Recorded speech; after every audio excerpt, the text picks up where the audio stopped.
Okay, so today we will talk about proficiency testing, standard operating procedures, capacity building, and we will conclude by talking about interpretation of laboratory results and the provision of recommendations to farmers. In this regard, we will have an extension agent to give a presentation, and it will be in Arabic. Ultimately, we will review the governance of the network, because the mandate of the current chair and vice chairs is coming to an end this year. So I would like to open this meeting again by asking if any of you feels like candidating. If yes, please let Filippo and myself know by chat or by sending us an email. By the end of today, we will give the chance to each candidate to say a few words to support their candidacy. Now, let's start. We will do a switch in the program because the topic is quite heavy. So we will start by talking about standard operating procedure. This is a big topic that usually requires most of the time, so that's why we are starting with it. This item is with me, so please allow me to start the presentation. So the presentation is basically a summary of the work we have done on harmonizing standard operating procedure, including the procedure to do the harmonization. And we care of providing you this information, especially in view of the harmonization work that we will do this year. So really to eventually motivate you to contribute to the harmonization of the SOPs by providing you detailed information on your eventual contribution to this work. So let me start by reminding you that the Glossolan SOPs are globally harmonized methods that ensure the replicability of a measurement and the credibility and trustability of data. All these publications are available online for free and in multiple languages. And this is really like the added value of Glossolan and what makes the difference between Glossolan and other organizations that work on international standards. The SOPs are step-by-step instructions that also include sections on health and safety, quality assurance and quality control, and in some cases also sampling guidelines. How do we do the harmonization? Well, first of all, we have to decide what SOPs to harmonize in terms of parameter and method. And this is actually what we are going to do at the end of this presentation. Usually what we have been doing over the years was to ask resonance for an opinion on the parameter and methods that Glossolan should prioritize because of relevance for their region. Resonant inputs are put together with the global priorities and GSP requests and brought to the attention of Glossolan, so that during the annual Glossolan meetings, a decision on the SOPs that Glossolan should include in its work plan are made. Once Glossolan makes the decision on SOPs to harmonize, a working group is established, a working group and a review panel. The working group is composed by one global leader that will also serve in the same role in the review panel. And in this regard, the global leader is the connection between the working group and the review panel, plus experts from all regions. The review panel is again composed by the global leader from also the working group that is the main author of the SOP, and other experts from all regions. So in terms of task, there is a difference. The working group is the body appointed to draft the SOP. And to do this by, first of all, developing what we call an harmonization matrix, that is this Excel you see on screen, that all of you should have received at least once by email. usually there is one harmonization matrix per each SOP, and the Glossolan coordinator send these matrices to all Glossolan members for completion. So the working group actually prepare the harmonization matrix, do the regional and global harmonization, and draft the SOP. Once the SOP is drafted, this goes to the review panel for the review of the document and the final endorsement. So starting from the work of the working group, the first thing they have to do, as I said, is to develop this harmonization matrix. That is basically an Excel document reporting all the steps of the procedure that might lead to significant differences in the result, starting from the sample preparation to quality assurance and quality control and interpretation. Once the harmonization matrix is ready, this is sent to the Glossolan members, so basically to laboratories, for completion by the Glossolan coordinators, so Filippo and myself. Laboratories that use that specific method for that specific parameter are kindly asked to complete the matrix and to send us back, so to the Glossolan coordinators, their inputs. At this point, the Glossolan coordinators make all information anonymous because we want to keep the harmonization process as objective as possible. Then compile all these inputs, divide them into regions, organize them under regions, and send them to the working group. And in this regard, we ask the working group members from a specific region to work on the inputs provided by their specific region and to harmonize them, to harmonize all information. In this regard, the working group does a regional harmonization of the matrix. This decision to proceed by regional harmonization first was made because at the very beginning, when Glossolan started to harmonize SOPs, we proceeded by doing a global harmonization directly. But this was not convenient because basically the working group found itself to work with hundreds of lines of information to harmonize.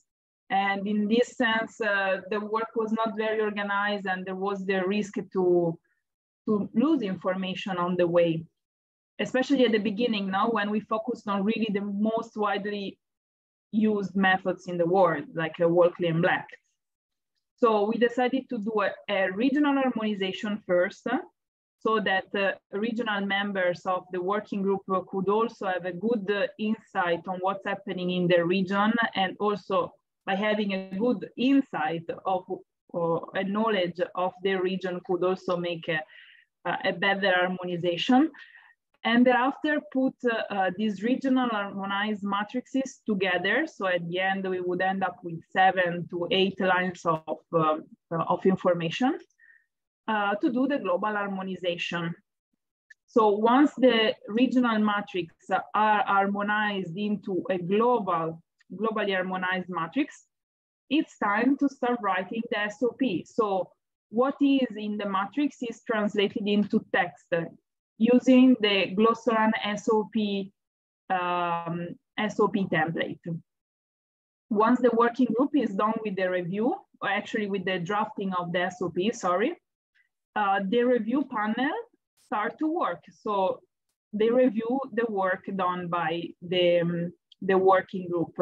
And the global leader for the SOP, that I remind you is common to the working group and the review panel, because it's also the main author of the SOP, is there to support the review panel in the review and in answering the questions of the review panel. Starting from last year, we decided to add more reviewers to the endorsement of process of the SOPs in order to give them a more scientific value, and also to make a connection with other Glossolan technical networks. In this regard, the review of the SOPs is done not only by the review panel identified by Glossolan, so basically Glossolan members, but also by the Glossolan Technical Committee, plus experts from other GSP technical networks, depending on the topic. For example, on the topic of biodiversity, of soil biological parameter, we involve the GSP technical network on soil biodiversity. If we talk about parameters that are relevant to salt-affected soils, we involve the network on salt-affected soils, and so on. Once the document is reviewed and endorsed, it's ready for publication. So we put it in the FAO publication system, and we publish it online. If regions are available to translate this document, we support them in the process, and we publish the SOP also in other languages. No? So you will have it in English, Spanish, Arabic, Russian, French, even local dialects if there is a need, and if there are translators for it. And we also prepare training videos, again, depending on the availability of laboratories to have this video recorded in their facilities. Usually videos are recorded in laboratories that are champions on the use of a specific methods, or that have a great confidence in the use of that method. When we publish the SOP, we do not only publish the SOP and the training video, but we also care of publishing information on the sustainability of the methods. If you go to the Glossolan webpage on standard operating procedure, you will find, of course, all our documents. So all the SOPs in the form of PDF documents, the video, but also the table you see on screen. Well, this is an example on soil nitrogen methods. As you can see in the table, it's reported the risk for the human health related to the use of chemicals for a specific method, the environmental risk related to the waste disposal, the level of technology required by a specific method, the average duration of the analysis, and the global median price of the analysis. By providing this information, well, we of course aim to raise awareness on the risk and the requirements related to each method, but also we hope to promote a transition toward the use of more sustainable methods. To summarize, the general procedure for the harmonization of SOPs is, well, first of all, to decide what SOP to harmonize in terms of parameter and methods, establish the working group, establish the review panel, develop the harmonization matrix, collect information from laboratories, then harmonize this information at the regional level first, and then at the global level. Once the global matrix is ready, we translate it into text, so we drop the SOP. At this stage, the review panel enter into action. And once the SOP is reviewed and endorsed, we can publish it, translate it, and really also write information and publish information on the sustainability of the methods online. This is valid for the majority of the SOPs harmonized by Glossolan. However, there are some special cases.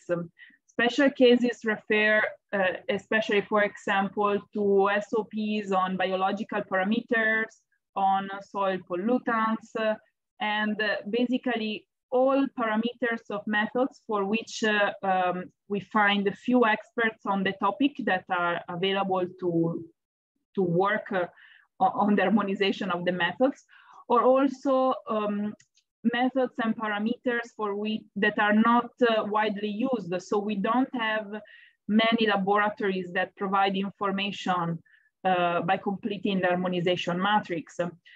So because of these issues, let's say, the harmonization process is kind of slowed down, so that the standard or the general Glossolan SOP's harmonization procedure is not really applicable.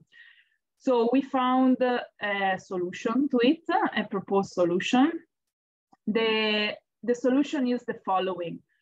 We still prepare, well, we identify the experts to work on the matrix, or actually on the SOPs, in collaboration with other technical networks. So this is why Glossolan is collaborating with other networks, because we need of more experts that support us in writing the document. And these overcome the first issue that I told you, no? The lack of experts. Then how to overcome the fact that the matrix is not completed by many laboratories, because maybe the method is not so widely used, why it's important for laboratories to start working on specific soil parameters. Well, we decided not to send the matrix to laboratories anymore. The working group still develop a matrix, but it's more like for internal use. So for experts to agree on the steps in the procedure that they should focus on the most and that can lead to errors or differences in the measurement. And eventually the matrix is sent to laboratories, but just like for verification or validation reason. So we established the working group. The working group developed the matrix to get to an internal agreement, and thereafter complete the matrix based on what is more scientifically sound, and based on that they write the SOP. And then the review and endorsement of the matrix of the SOP follow the standard procedure. In terms of template, this is the table of contents of our Glossolan SOPs. As you can see, we pay special attention to health and safety, and these often include also sample collection and sample storage. Over the years, the Glossolan harmonized the following SOPs. As you can see, their number increased over the years, and starting from last year, so starting from 2021, we started to harmonize methods also for soil physical and biological parameters. If you want to take a picture of this slide, it would be very nice, because it can help you to support the discussion that is starting basically now. Because as I anticipated, now we have to discuss about the SOPs that NENALAB would like to have harmonized by Glossolan next year. Since Glossolan already harmonized, I would say, if not all, almost all of the methods that are most widely used at the global level, it was decided that starting from this year, well, of course, we will still have globally harmonized SOPs if it is applicable, but really region can step in and take an independent role in the harmonization of the SOPs. So if you have any methods that is widely used in your region only, so Glossolan, there is no point in having a globally harmonized SOP, because maybe the method is used almost or only by your region. You can do the harmonization, and we can still publish it as a Glossolan method, a Glossolan SOP harmonized by NENALAB.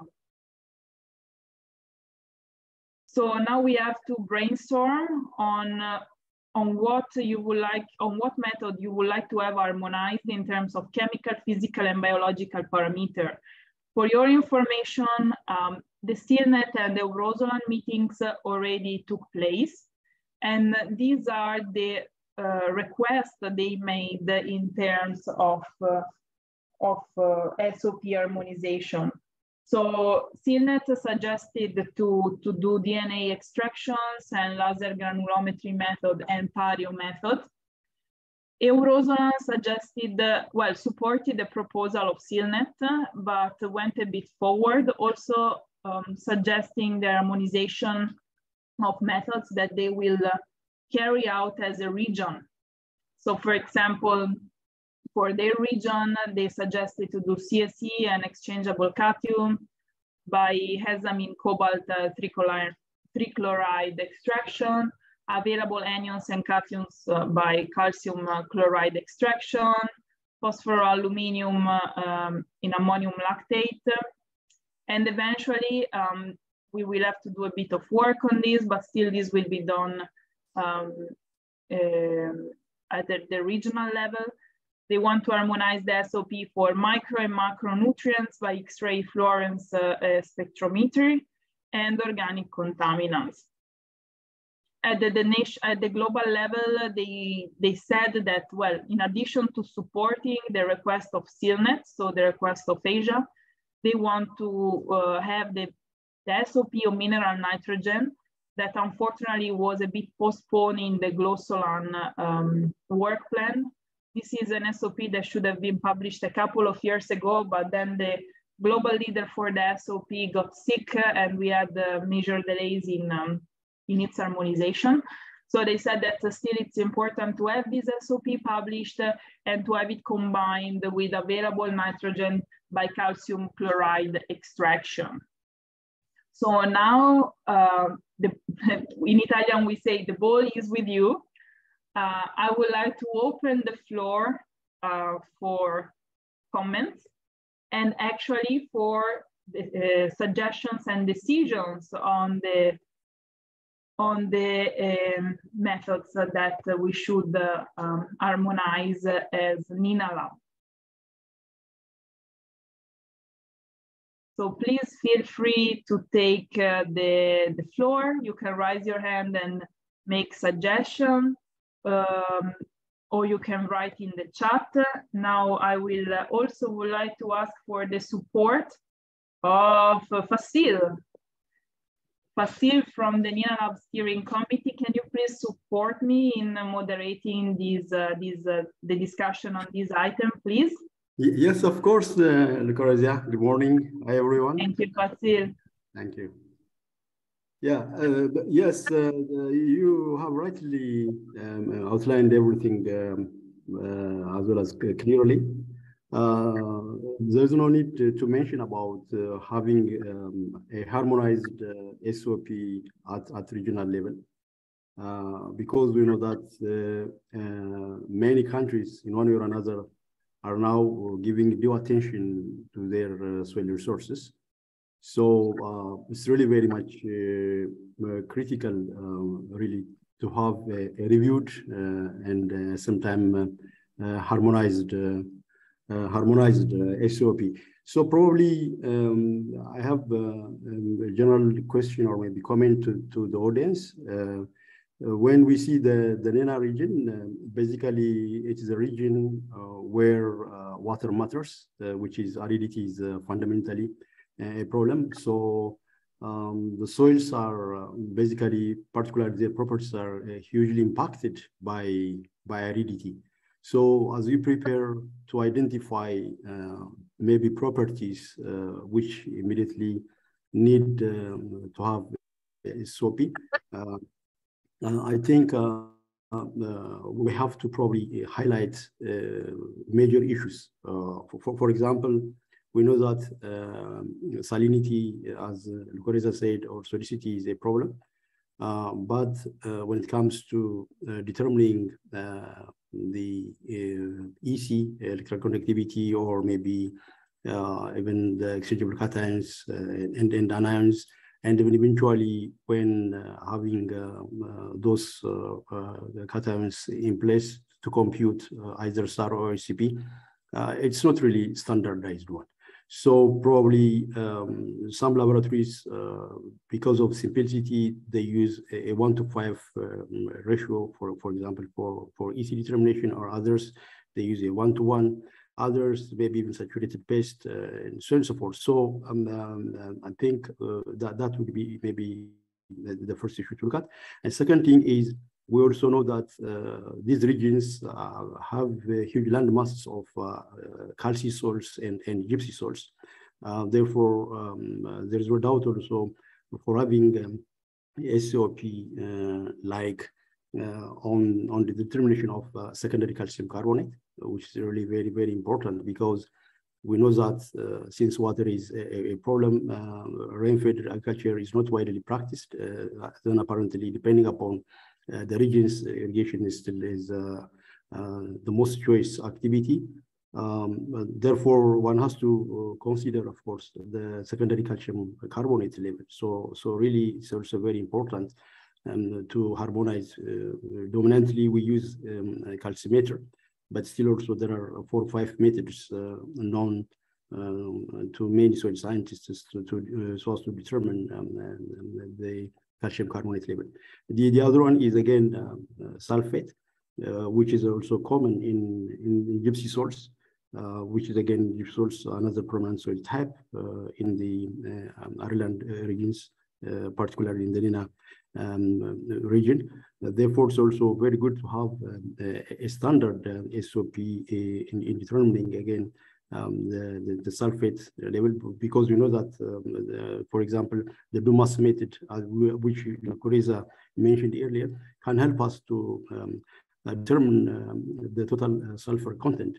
And then the total sulfur content can easily be by factor converted into sulfate, but still there is a direct method, which is barium chloride method, can also help to detect the level of sulfate. But so in this case, it's also very important really to develop a COP for sulfate determination for the NENA region. So I think there are many topics probably of common interest. So Kureza, you're right. It's the high time, in fact, to pick this agenda and move forward. Thank you. Many thanks for opening the discussion, Fasil. I would like to ask participants for a feedback on your suggestions. So to focus on secondary calcium carbonate and maybe sulfate, we need also to identify the methods. Noah, please.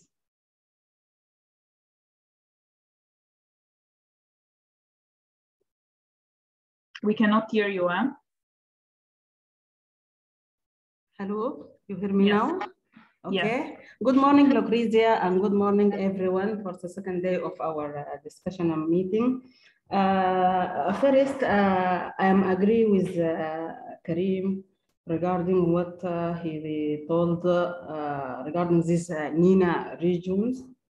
I want to say, if we want to determine those chemical, physical, biological parameters, especially for NENA region, and since the NENA region lie in semi-arid and arid zones, these soil properties mainly will be depend on the soil type and the characteristics of the soil itself. For example, he said in NENA region, we are suffering our soil suffering from this salinity issue. This means we need to put this parameter EC, whatever it is best, or in water 1 to 5, as we use here in Sudan. We use 2 types in water, 1 to 5, and in best. But I want to ask Karim one question. He said secondary calcium carbonate. I can't understand what he means by secondary, because normally we determine calcium carbonate as total calcium carbonate in soil. Thank you. It's Fasil now, not Karim. Here, secondary carbonate, after the dissolution of the primary one, basically we have the mineral called calcite, which is calcium carbonate. Then when it is exposed to weathering, particularly to chemical dissolution, of course, through time, then an evaporate will be developed. So basically the kind of calcium carbonate we find in the soils, they are secondary ones, which is the results of dissolution from the primary one.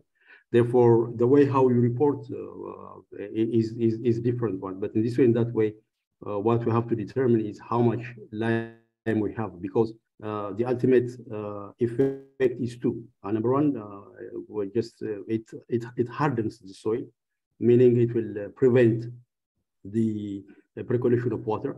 And second one, whenever there is excess amount of both calcium and carbonate, apparently will upset again the nutritional uptake. And the third one, because of again the presence of carbonate, the pH can also be impacted. Okay. Yes. In yes. this case, it can go up to maybe 10 or 10.8, depending upon again the presence of either magnesium or sodium with bicarbonates. So that is the point I want to highlight. Okay, yeah, thank you. I got it now. But I think instead of we can say, because we can determine soluble cations and soluble anions, and these soluble anions, instead of saying sulfate on self, we can say sulfate.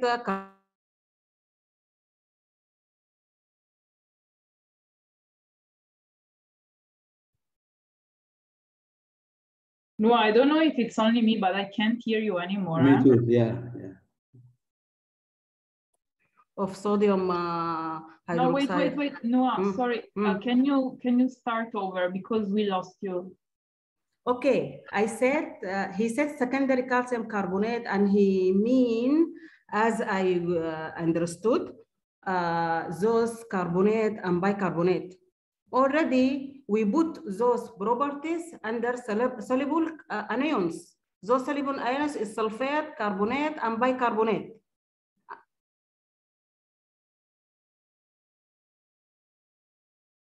Hello? Yeah, and we didn't harmonize them before. Yes, we did this harmonize for calcium carbonate. Yes. I mean here, not only sulfate, we need also sulfate, chloride, carbonate, and bicarbonate. And we call them soluble anions in the soil. Soluble anions, which include sulfate,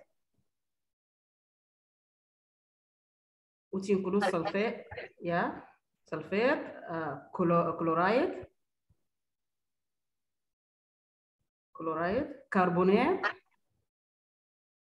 and bicarbonate.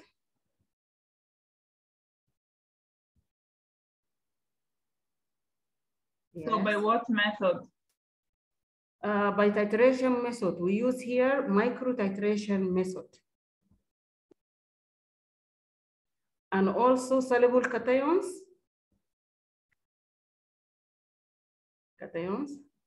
This include calcium, magnesium, sodium, and calcium, magnesium, and magnesium by titration method.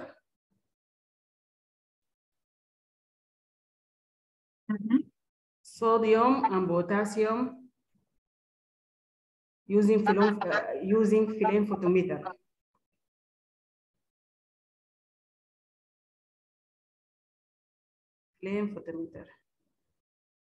Flame, no N, Lucrezia, flame.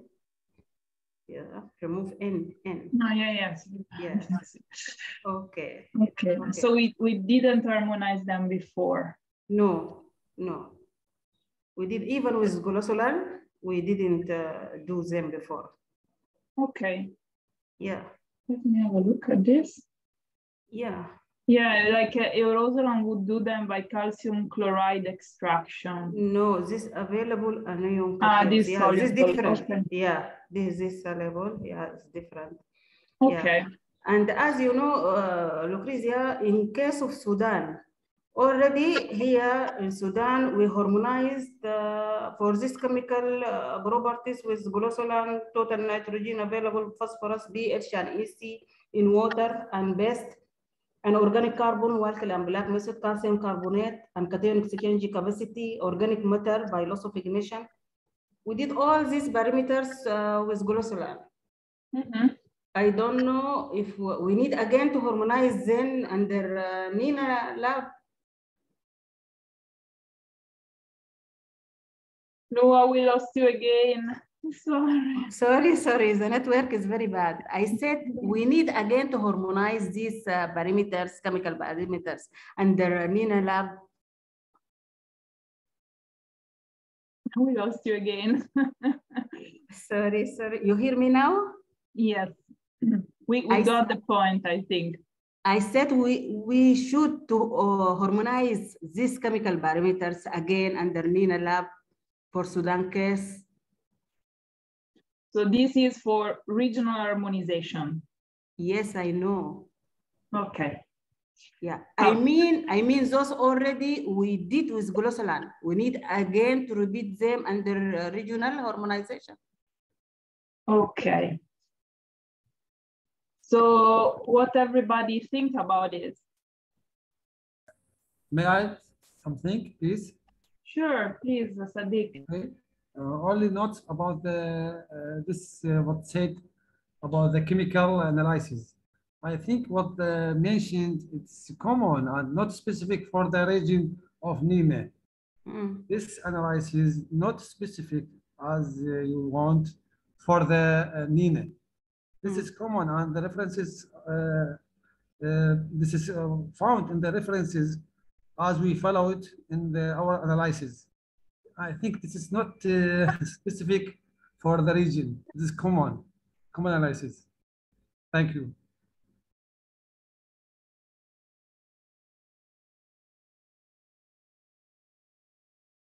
Anyone else?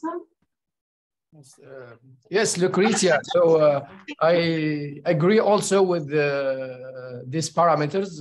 They are important. Sulfite, chloride. The problem that we face is that for this, usually for the common parameters, organic matter, potassium, phosphorus, it's easy to find, for example, methods to find also the norms, how to classify the different levels.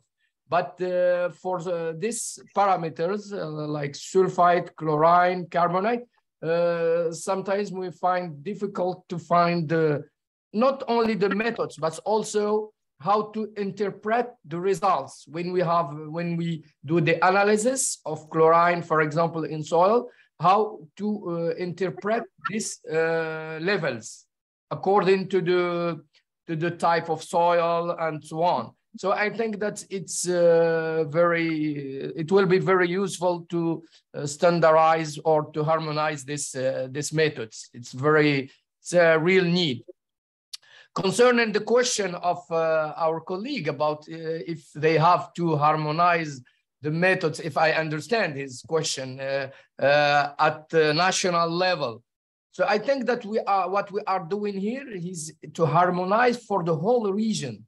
So if we are, it's difficult to look into each specificity of each country sometimes, but we have to work with something which is common for a large number of countries. So I think that our network, NENALAB, if we can have these SOPs, maybe not only for NENALAB, for all the networks, I think that it's useful for everyone and every country. So if I understand his question, I don't know if there is a specificity or something special of the type of soil according to their own conditions or something like this. I don't know, but I think that if we harmonize for the whole region, I think it's very interesting for each country. They can use this SOPs without any problems. So thank you very much. But also, so Abdelmajid, you said also we need to work on harmonization of the interpretation procedures or rules of the data, or this would come by the time we harmonize the method? Yes, I think that we start with harmonizing the method, but also if we can give, for example, some norms or some standards in order to interpret the results. I think that we have raised this question before about the other parameters. We can, for example, if we have talked about the range and for organic matter, but if we can also have how to interpret this parameter, each parameters, the different levels, how we can interpret the analysis. I think that also it's a very, very useful things, and it will help all the laboratories around the world, if I can say. So it will be very interesting if we can do that also. Thank you very much. So I noted it in the PPT. Anyone else feel like taking the floor? Do you have any other methods to suggest that NENALAB should focus on? Or in terms of harmonizing them at the regional level, or maybe you perceive the need to have some method harmonized at the global level, a method that maybe we did not harmonize yet. Looking, for example, physical and biological parameters, what do you think about these proposals here from the other regions? So maybe physical texture determination and biological DNA extraction. What do you think? So Crazy, may I add? Sure. Hi, Ria. Yes, good morning for all today. I just want to mention a couple notes before going to the physical parameters. First, for the chemical one, I also don't agree on the regional harmonization because it's in the harmonization process still in let me say, the basics. So we are going to harmonize the most common and use the procedures in order to make it easier for our technicians and labs to use it. At the regional level, there are several details that might vary even at the national level. For example, in some countries, we can find several soil types with several problems like salinity, gypsic, calcic. So these problems usually appear in these specific types of soils. So it's not, I think it's not practical to go for regional harmonization because it's more detailed and more, it will take more efforts and needs more experts to contribute. And still, I think we don't have that kind of database or that number of experts, unfortunately. That's why we are encouraging all experts and who have knowledge or the time to contribute in the harmonization process. At the second note, I also recommend, as Dr. Abdul Majid said, that we need to include the standards in each harmonized SOP, because after all, after you finish your work at the lab, you need to understand the results and to go for something like determine if you are going in the right direction by comparing your results with the standards that you should find. Second, for the physical parameters, actually, in general, the common indicators are most common and used. That's why physical parameters is still didn't take what it deserve. At the opposite, it's a little bit ignored until now, although physical parameters and indicators have the control over the chemical and biological indicators of the soil. It can reshape the whole soil conditions in the soil profile. The main challenge regarding soil indicators is that we usually do it at field, not at lab. But from my experience in several cases, it's really difficult to be done at field, especially, for example, in winter season, or there are some parameters like infiltration. It takes a long time, from 4 to 5 hours for each one, for each time, let me say. So in some cases, it might take months to be finished. That's why we need to move some of these important indicators to be done at lab level. So the main challenge here is to identify how to collect undisturbed samples from field, move it to lab, and then do whatever it takes or whatever we need on these soil samples. I still remember when we tried to harmonize the bulk density of the soil, the main challenge or the main variations we collect, it was related to how to collect the soil samples. So I suggest here, if we can do a separated file or a separated SOP on how to collect undisturbed soils from field, how to move it to lab, and how to deal with it at lab in order to maybe make more accurate results regarding the soil, the physical indicators. So soil collection, soil sampling, transportation, Yes. and storage, right? Okay, specifically the undisturbed soil samples, because as you know, the physical indicators is strongly related with the soil structure. Yes.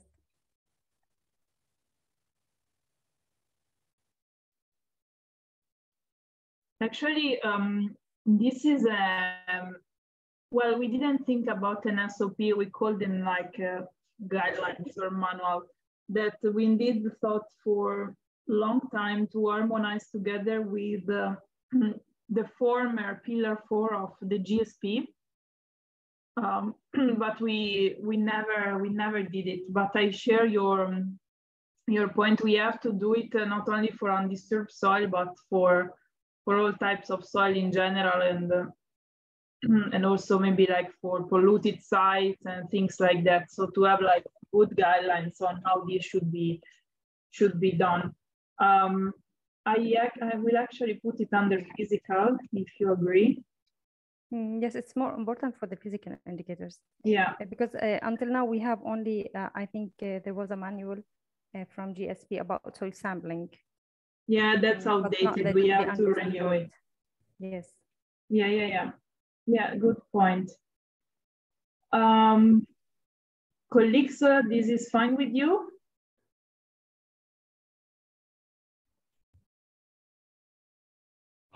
Yeah, it is okay. I think silence is consensus. Hopefully. Okay. This I cannot tell you, I don't know what. What about texture determination by laser diffraction? Would you support the harmonization of these SOP for the region?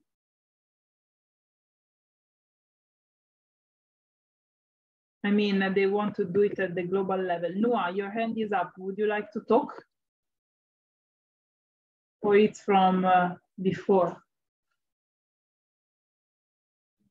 Lucrezia, in my opinion, I think that it's not a very common tool in the laboratories. So according to the price of this instrument and also of his routine use, it's not very we cannot prioritize it like a method according to our experience. For example, in Morocco. So the majority of the labs, they haven't this equipment, and the ones that they have a bad experience, if let's say like this. So it's not used for routine analysis, maybe for research goals when we have to do some specific work in research, so we can rely on this instrument. But for routine analysis, for common analysis, it's a little bit difficult to this is according to the experience that we have here in Morocco, and it's my own opinion. So I don't know if the other colleagues share the same idea, but if we have to prioritize, so we can delay it. There are other methods that are more interesting, but I think that we can hear from the other colleagues. So thank you. Thank you, Abdelmajid. Noah, please. Yes, I'm completely agree with Dr. Abdelmajid, because for routine analysis, we can use for example, here in Sudan, we use standard debate method. And also there is a hydrometer method. And already this done by Glossoland. We can add here for texture determination, we can add the BBET method, if it is possible. The what, sorry? BBET method, the standard BBET method. We already harmonize it. Okay. It's under publication right now. Okay, because as Mr. Abdelmajid, he said, this instrument is not available in every lab, and usually it's used for research work. Like here in Sudan, we have this nanotech for texture determination, but we use it for research work because very expensive. It is not available in every lab like this. Okay, thank you. Yeah. Yeah, pipette and hydrometer methods for soil texture, we already harmonize them. They're under publication right now. Okay, so I put these in red just for myself to remember about the fact that you don't agree on it for research because it's for research purposes and it's expensive equipment. What about biological analysis? Lucrezia first, before going to the biological analysis. I first totally agree with my colleagues about the laser diffraction because we don't also use it. It's rare, uncommon, and it's not available on all labs. But I want to suggest another thing. Since we are going to finish the bulk density by cylinder method, why we don't go for and we did as well the gravimetric the soil moisture. So while you are going, we don't go for determining the field capacity by cylinder method because they are so connected. And I think it would be easy for us after doing those previous methods to harmonize the field capacity. It's very related and it's very recommended because it can support the soil science especially regarding the sustainable soil management. Mm-hmm. So we'll agree about field capacity by cylinder method.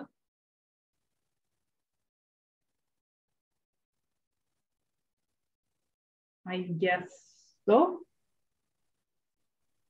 And Riam, I don't remember now. Here, what was the decision for these methods? Because you were proposing not to do a regional harmonization, right? Yeah, actually, I still remember that in this kind of harmonization, we need to collaborate with INSES. So I think they will have something to say about it. What do you think? Yeah. Okay.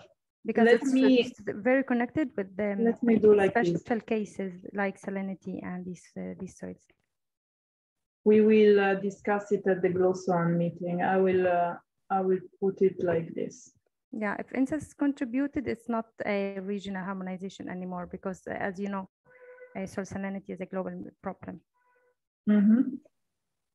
Yeah. Okay. Biological parameters. As long as anyone has anything to add to physical and chemical, we can move to biological parameters.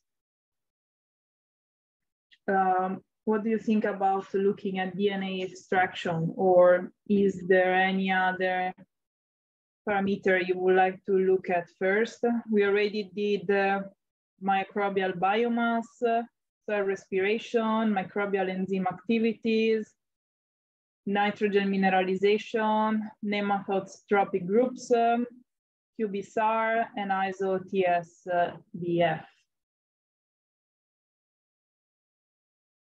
So actually now, glossolans, since we already harmonized a lot, we are also trying to look into, let's say, more environmental friendly methods or like innovative methods. Indeed, like to promote also this transition now that I've been mentioning earlier in the presentation. That's why DNA extraction was also proposed. Earthworm sampling and identification.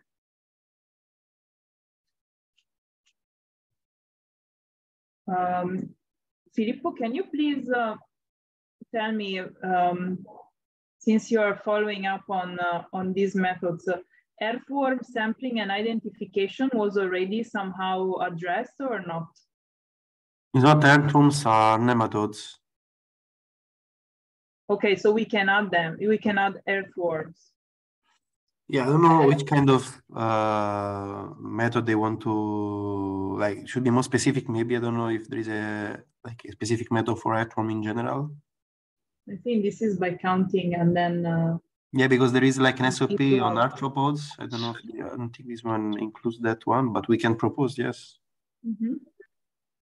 Okay.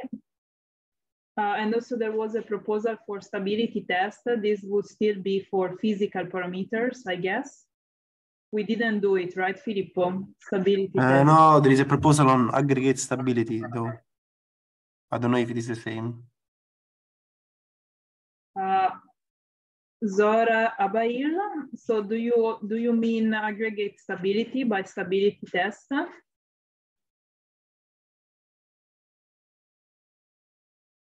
Yes, yes in the chat. But we are not harmonizing it, right, Filippo? I think it's in the proposal for next year because it was proposed last year, but it didn't reach the consensus. So let me just check. Wait. Aggregate stability. Okay, I'm writing it in the slide. If anyone does not agree, please let us know. Any other suggestion for biological or physical parameters?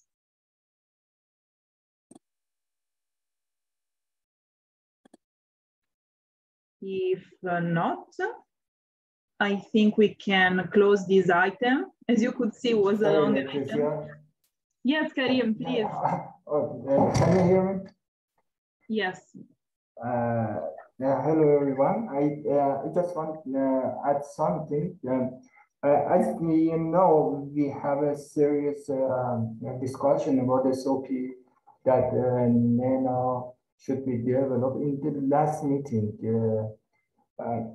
And we choose many SOPs for develop and responsible person and author committee in the last meeting. I really don't know that what happened to this SOPs. If we can see this decision in the last meeting, we can see what happened to that SOPs, which one developed or which one is not developed now. I remember that many SOPs we decided to develop during these 2 years, last 2 years. But I really didn't receive any document or receive any discussion about that SOPs that we decided to develop during the last 2 years. I didn't know what happened. At this time, I afraid that we faced that problem, that we decided to develop this SOPs, and 2 years later, next 2 years, and we discussed about. We thought they didn't know what happened to them. Wait, because I could hear you, but not so clear. Let me see if I understood. So you were asking, first of all, about the regional leaders for each SOP, right? I mean that in the last meeting, we discussed about many SOPs that we decided to develop during the last 2 years. But I didn't know what happened to them.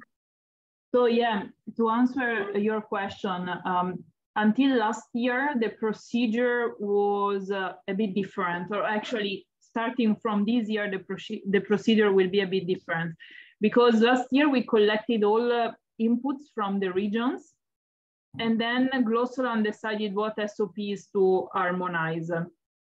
So this means that not all the proposals from the regions were welcomed. So we didn't move forward with those SOPs that were not approved by Glossoland. That's why you didn't hear anything back on some SOPs, because we didn't start harmonizing them, although NENALAB made the request for it. So starting from this year, it will be different. We will bring these proposals to the attention of Glossoland, but the SOPs that Glossoland will not harmonize at the global level, we will harmonize them at the regional level. So we are supposed to harmonize them all. And this is because Glossoland already harmonized most of the SOPs most widely used at the global level. We already harmonized about 40 methods, which is a lot.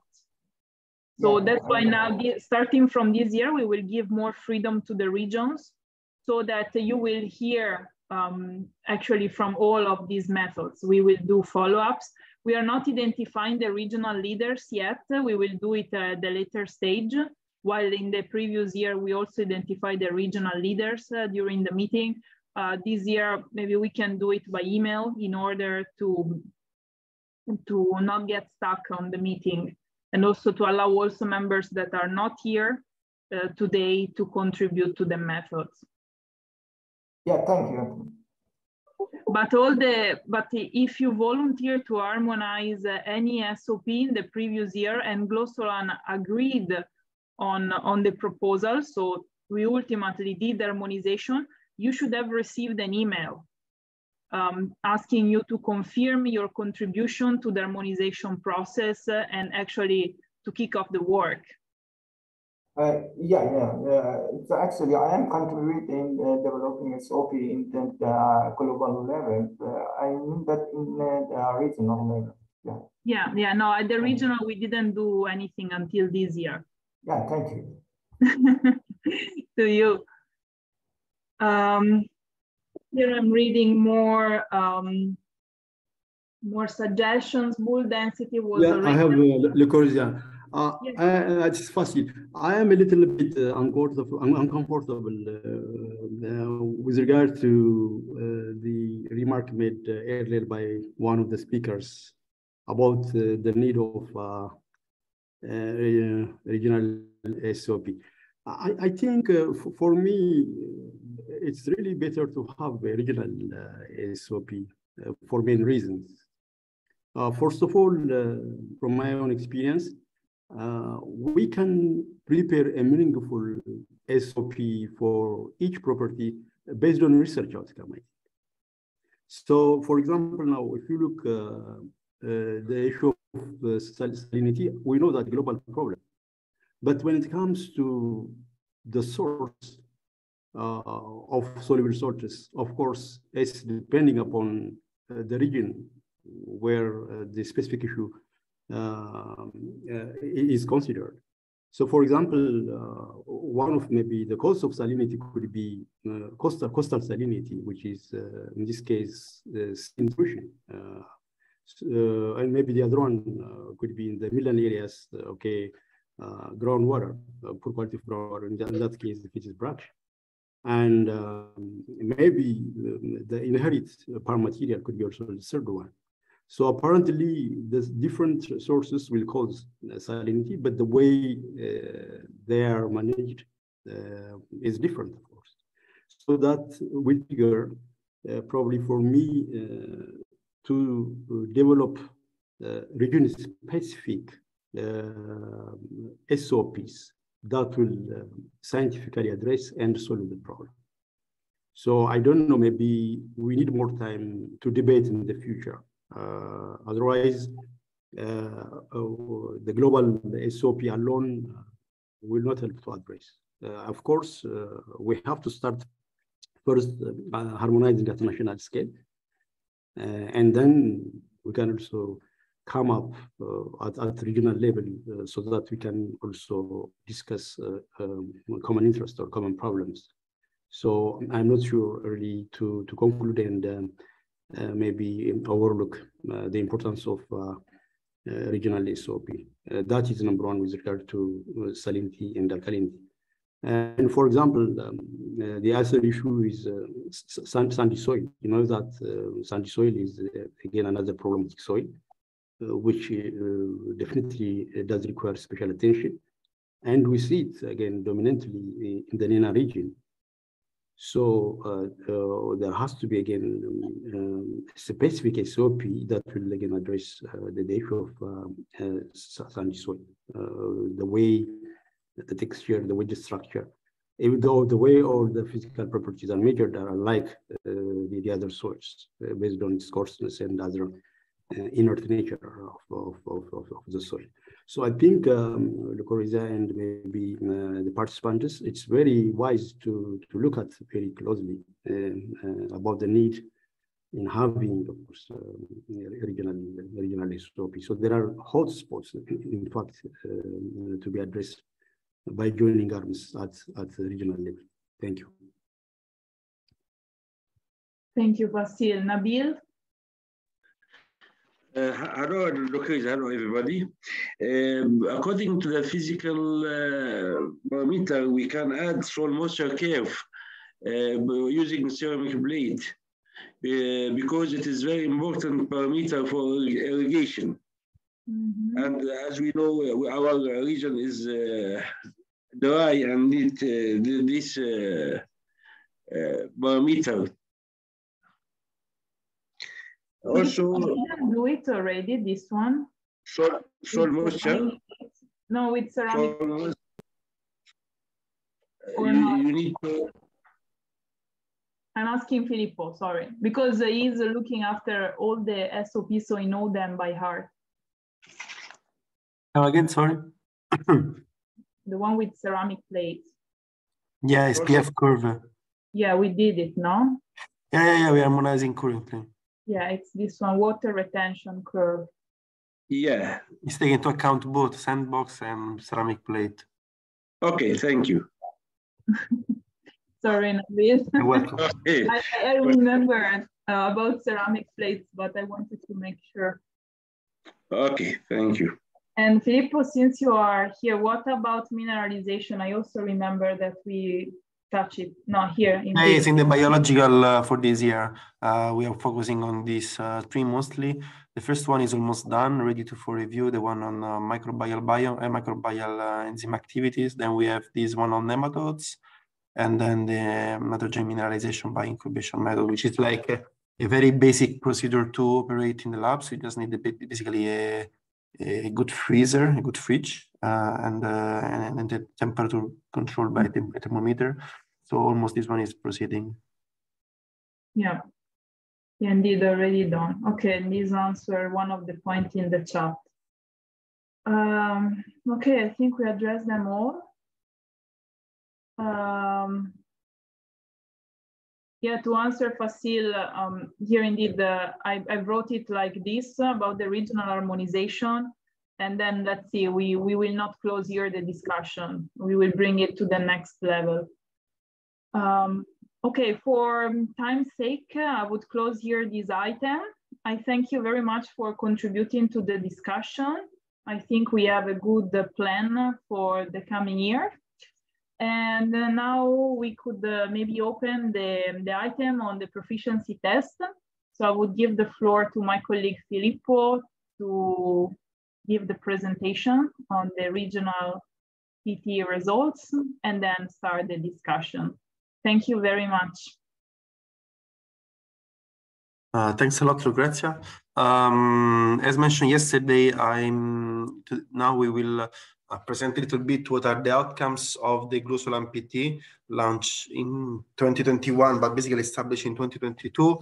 This presentation was prepared by Christian Hartmann, and I will now present it on his behalf because he's not available to present today. So I will try to do my best to cover all the topics properly.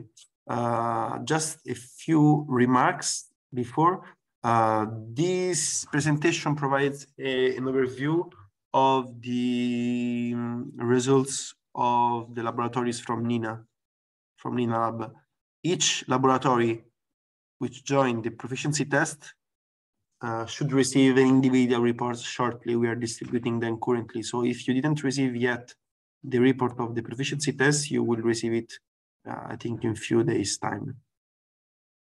So as Lucrezia mentioned yesterday, laboratories are very important, as you know, because these are the factories where soil data are produced, meaning that the data that you produce after your analysis are used by your countries, at the regional and the global level to produce maps, soil assessment, and take very important decisions on sustainable soil management.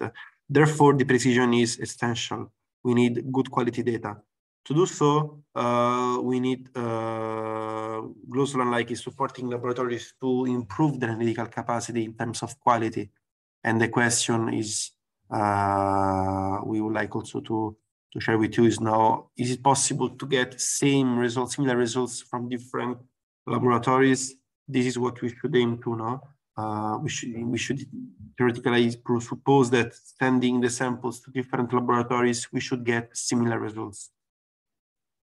To do that, Glossolan organize an inter-laboratory comparison, also called proficiency test or ring test. So what we call PT, basically proficiency test. Samples were prepared, dried, homogenized, sterilized, and double sealed in these plastic bags, so that each lab received one set made up by 10 samples. So that were labeled from Glossolan 1 to Glossolan 10. So 10 samples already sealed. So each lab one set. So you see, these are the name of the subsample each lab received.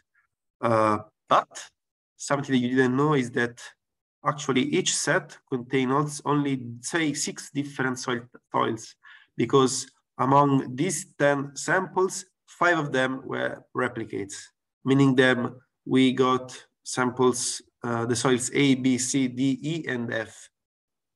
The sample E was replicated 5 times. So this sum up to 10 samples. Why? Because we want to check the precision of laboratory in testing same soil 5 different times without knowing that the soil was the same.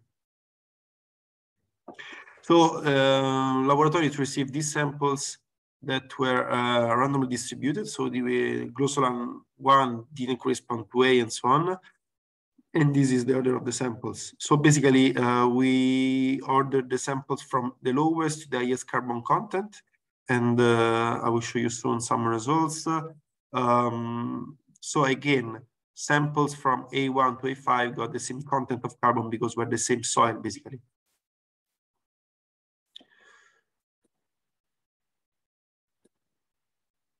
So the laboratories which joined the proficiency test of Glossolan were asked to analyze 3 parameters. Carbon, which was a mandatory test parameters to test in this PT. Why? Because you know, there is lots of importance, lots of interest on carbon stock into soils, CO2 emissions, the possibility to stock carbon into the soil, and is, let's say, one of the basic and most important soil parameters to study. Is really like super important. So we would like to launch this PT on carbon, but as well to include also nitrogen and phosphorus. So each lab were able to were asked to perform the analysis of carbon and then also nitrogen and phosphorus using different methodologies. So for carbon, laboratories were allowed to use Work-Claim-Black methodology or also loss of ignition or Dumas method. For nitrogen, the possible method were Dumas and Sheldal. For phosphorus, there were Olsen method, Bray 1, or Bray 2.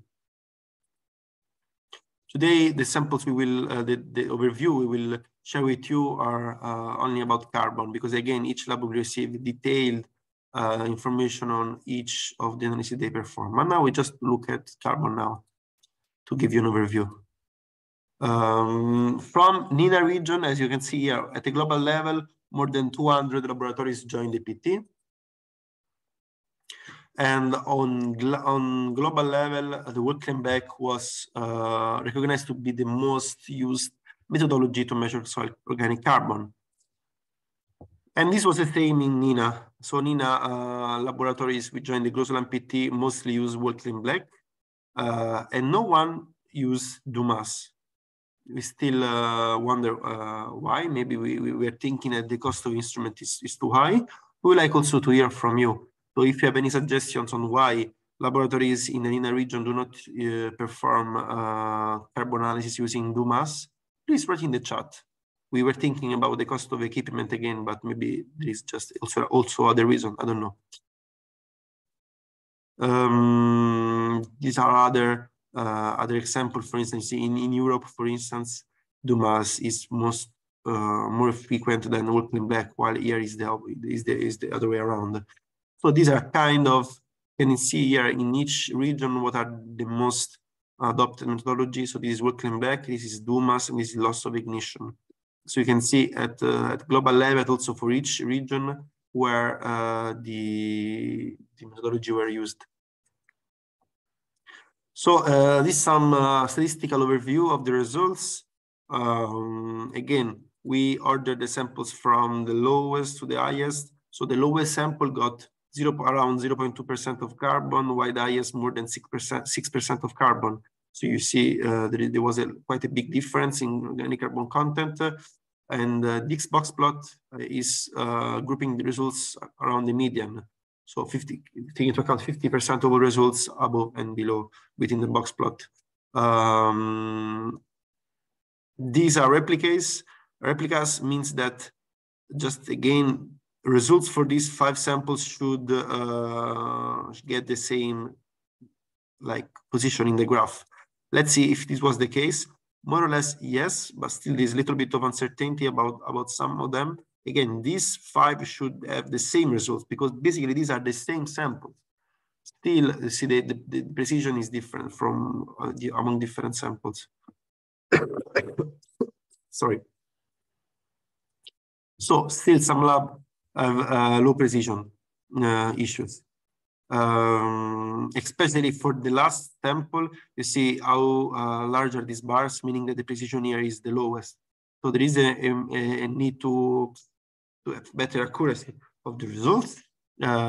These graphs was clean because extreme values are not shown. As you see here, there are outliers as well. We clean a little bit the graphs.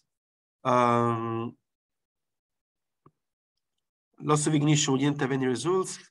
Sorry, for DUMAS and for and this is the overview of loss of ignition for the NENA region.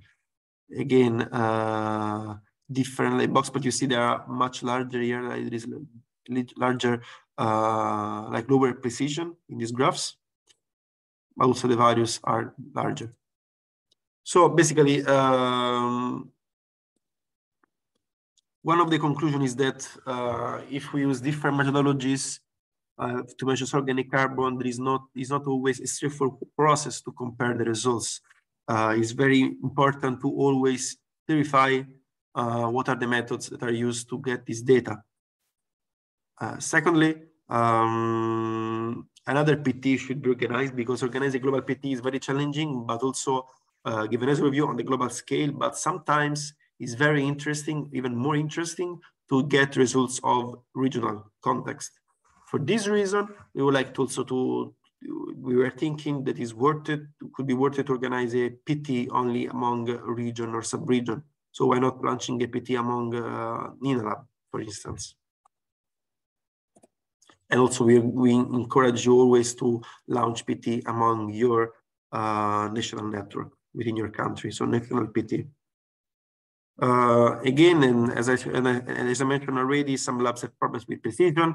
So it's very important to calibrate your instruments and run internal reference samples for each batch of analysis.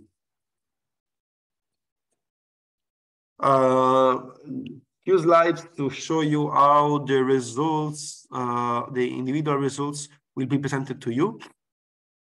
So each lab that joined the PT will receive an image like this graph, where the analysis for each sample is presented here against the Z score here, that is the 2 standard deviation here, number 2. So if your values are green, basically falls within the 2 standard deviation interval, are fine, basically.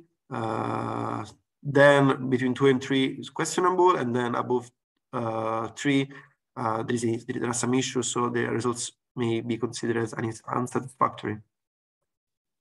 And you will receive this kind of graph for each parameter you analyze, for each methodology you analyze. And again, all results have been, let's say,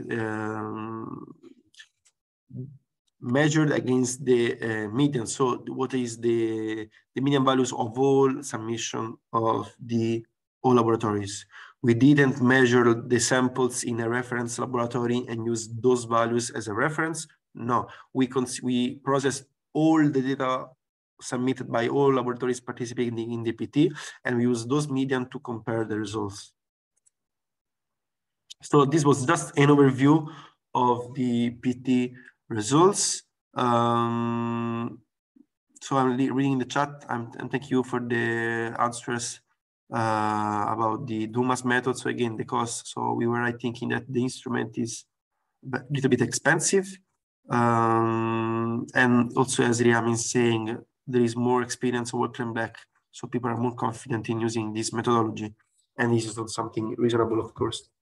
So this is an overview of the PT. Again, I'm sorry, Dr. Christian Hartmann, who is behind this analysis, is not with us today, but he will provide all the information, both in the individual reports each lab will receive and in the global report, where the statistics all behind this PT will be explained in details.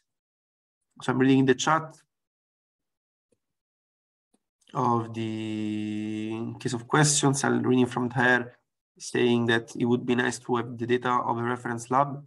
Yes, but also this is the idea behind this PT, how we can consider a reference lab to be a reference lab. I mean, how we can be sure that a reference lab doesn't make error or mistakes in the measurement still. So the idea behind this PT is indeed to compare all the results and by process them, identify a median value, and not rely only on the measurement of a reference laboratory, which may be misleading somehow. So I don't see any end up about this PT. Again, I can ask you to wait a little bit more, and you will receive all the report by email, as well as the certificate of participation. If there is no remark on this item, let's say, we may move forward because the time is running fast. And I'm leaving you with this proposal again. We may think to launch a PT within the region sooner or later, maybe in 2023. Still, we strongly encourage you to try to launch a proficiency test, a ring test among the laboratories operating in your country. This is the reason why it is important to have a national network. We need you to be in contact with the other laboratories operating in your country in order to get in touch with them and be able to sit together and organize a PT using the soils that are from your country or for your region, so the soils that you are mostly used to analyze, targeting the soil parameters that you are mostly interested to, and using the methodology you're more familiar with. So this is very important, having a national network, because you can launch a PT within your country or within your region, surrounding countries. And from the FAO side, me and Lucrezia, we may help you. We are ready to help you to get the needed financial resources, meaning that apply for a project to get the needed resources to prepare, ship, and process the data of the samples you use for the PT. So in case you want to launch the PT among your countries, please let us know. We can help you, support you in all steps. Just let us know. The first step is, of course, agreeing to organize a PT within your country. So start talking about this within your fellow laboratories, and we may organize it together. I don't see any end up, so we may move forward. I would like to now move to the item on the with item 7, because we have some guests here will speak. So item 7 is on the interpretation of laboratories results and provision of recommendation to farmers. Basically, in this item, we would like to somehow bridge the gap between the soil laboratories and the farmers. So we were wondering how soil data are used on the ground.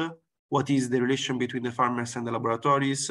Do the agricultural extension agents report somehow? What is the role? Do farmers have issues in providing you the samples in a correct way, in a proper way? How often analyses are done? So we would like to ask you to share your experience about this, because we want to improve. We would like to improve the relation between soil laboratories and farmers.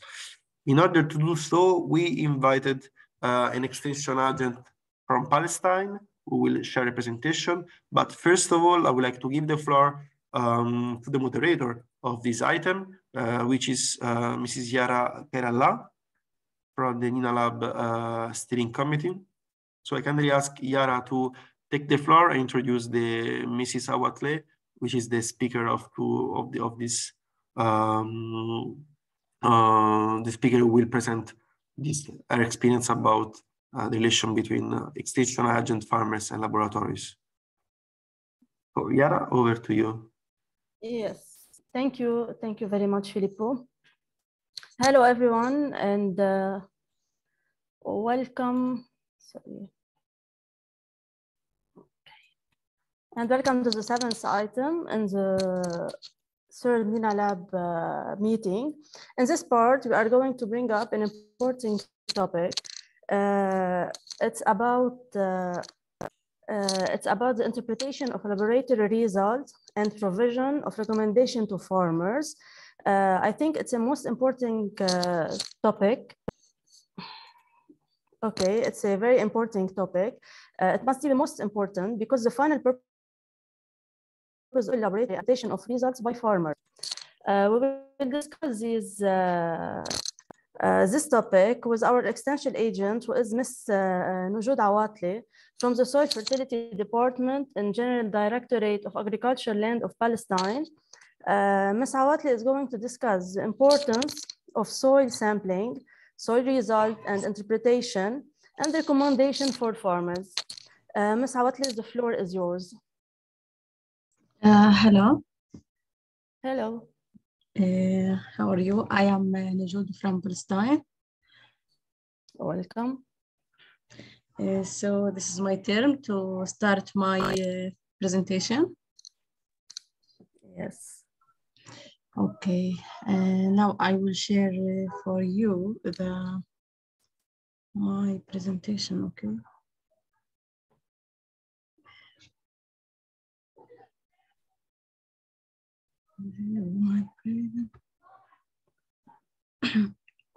If you don't have it, we have. No, I have it, but.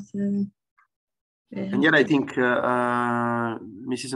Nojud will present in Arabic because she's more confident with that. But it's okay. No, it's okay for me. Okay. Okay.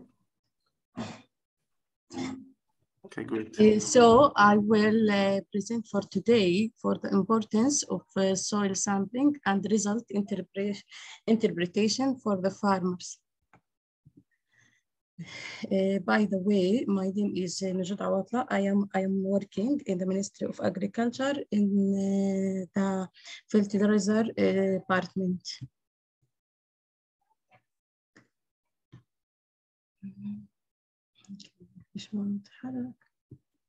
Okay.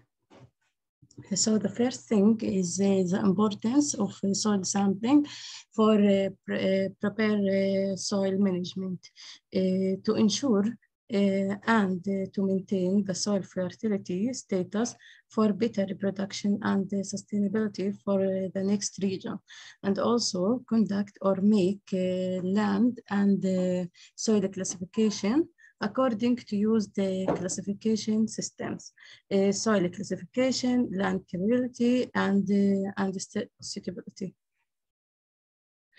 Soil samplings, fertility status, composite soil samples are the main sample used to ensure that the sample represents the target field or the tested soil.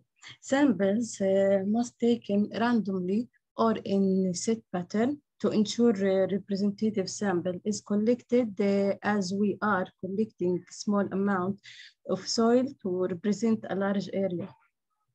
Each representative sample consists of 5 to 6 soil samples mixed together to get a representative sample. The representative soil sample is labeled and sent directly to the laboratory. Depth of soil samples in general, and to monitor soil fertility under vegetable farms, one depth 0 to 30 centimeter is the main depth. used to take soil sample, because more than 90% of the roots are located under this depth. But in some cases, 2 depths are preferable. So another soil depth from 30 to 60 centimeters will give a clear picture of soil fertility under a specific farm condition. In case of the sampling under orchard, the depth of soil sampling could reach 90 centimeters and it divided for 3 soil depths. Tool for soil samplings, soil auger, shovel, soil containers. Main requested parameters for soil management. All soil physical, chemical, and biological parameters are very important to be tested and monitored periodically. But for monitoring the soil fertility and the crop production, macro and micro elements are the most important parameters should tested in addition to pH, EC, organic matter. Physical properties such as texture and bulk density are also important to understand the soil, water, and the plant relationship. Timing and frequently of soil samplings. Time of soil samples are quite important to ensure that the soil conditions and fertility is ready for planting and the new crop season. So soil sampling before the season in order to set the appropriate fertilization program and determine fertilizer recommendations is the most important issue. The second soil sampling used to be during the crop season to monitor the elements to give secondary fertilizer recommendations. Samplings result and reporting. This is a lab report here in my department, and also another type of soil report from the lab. Interpretation of the results. Generally in Palestine, we used FAO and GSP soil analysis manual for interpretation the soil results, especially for nutrient contents and soil organic matter because of the same soil conditions and soil forming factors. Here is the generalized guidelines for interpretation of soil analysis data from FAO. For salinity monitoring, usually we use USDA salinity classification. And here is the table from the USDA salinity classification. Recommendations for the farmers. At the beginning, set the amount of chemical fertilizers, mainly NPK and organic matter, based on soil results, especially during the preparation of the land for the new crop season. Improving soil physical properties to increase the leaching in irrigated area. Considering the leaching fraction in irrigation scheduling depending on salinity concentration, reducing the chemical fertilizers and increasing the organic one. And thank you for listening. Thank you very much, Ms. Awatla. I want to open the floor to some questions. In Lebanon, there are some problems that are facing us in the methods of soil samplings. Not all farmers have what they have to do, and they don't stick to a timing of sampling. If we want to discuss in all the countries, how do we do it? Okay, according to Palestinian farmers, in fact, not all the farmers stick to the plan always, and not all the farmers stick to the lab report and consider and take consideration for this. For this matter. So we are in the Ministry of Agriculture during the directors in our cities, trying to visit the farmers for extension many times. I'm sorry for the annoying, I'm sorry. So always we tried to make a visits for the farmers and to do extension and advise the farmers to make these samplings for the soil, and then we guide them to the importance of the report of take soil samples, and we helping them to do the soil samples and go to the laboratories, and also sometimes it's free to do the test, the soil test. Sometimes it costs money, but sometimes it costs nothing. But also still not in that strong issue to make the farmers do these soil samples. Yes, Mr. Ali, you wanna ask a question or make an intervention from Libya?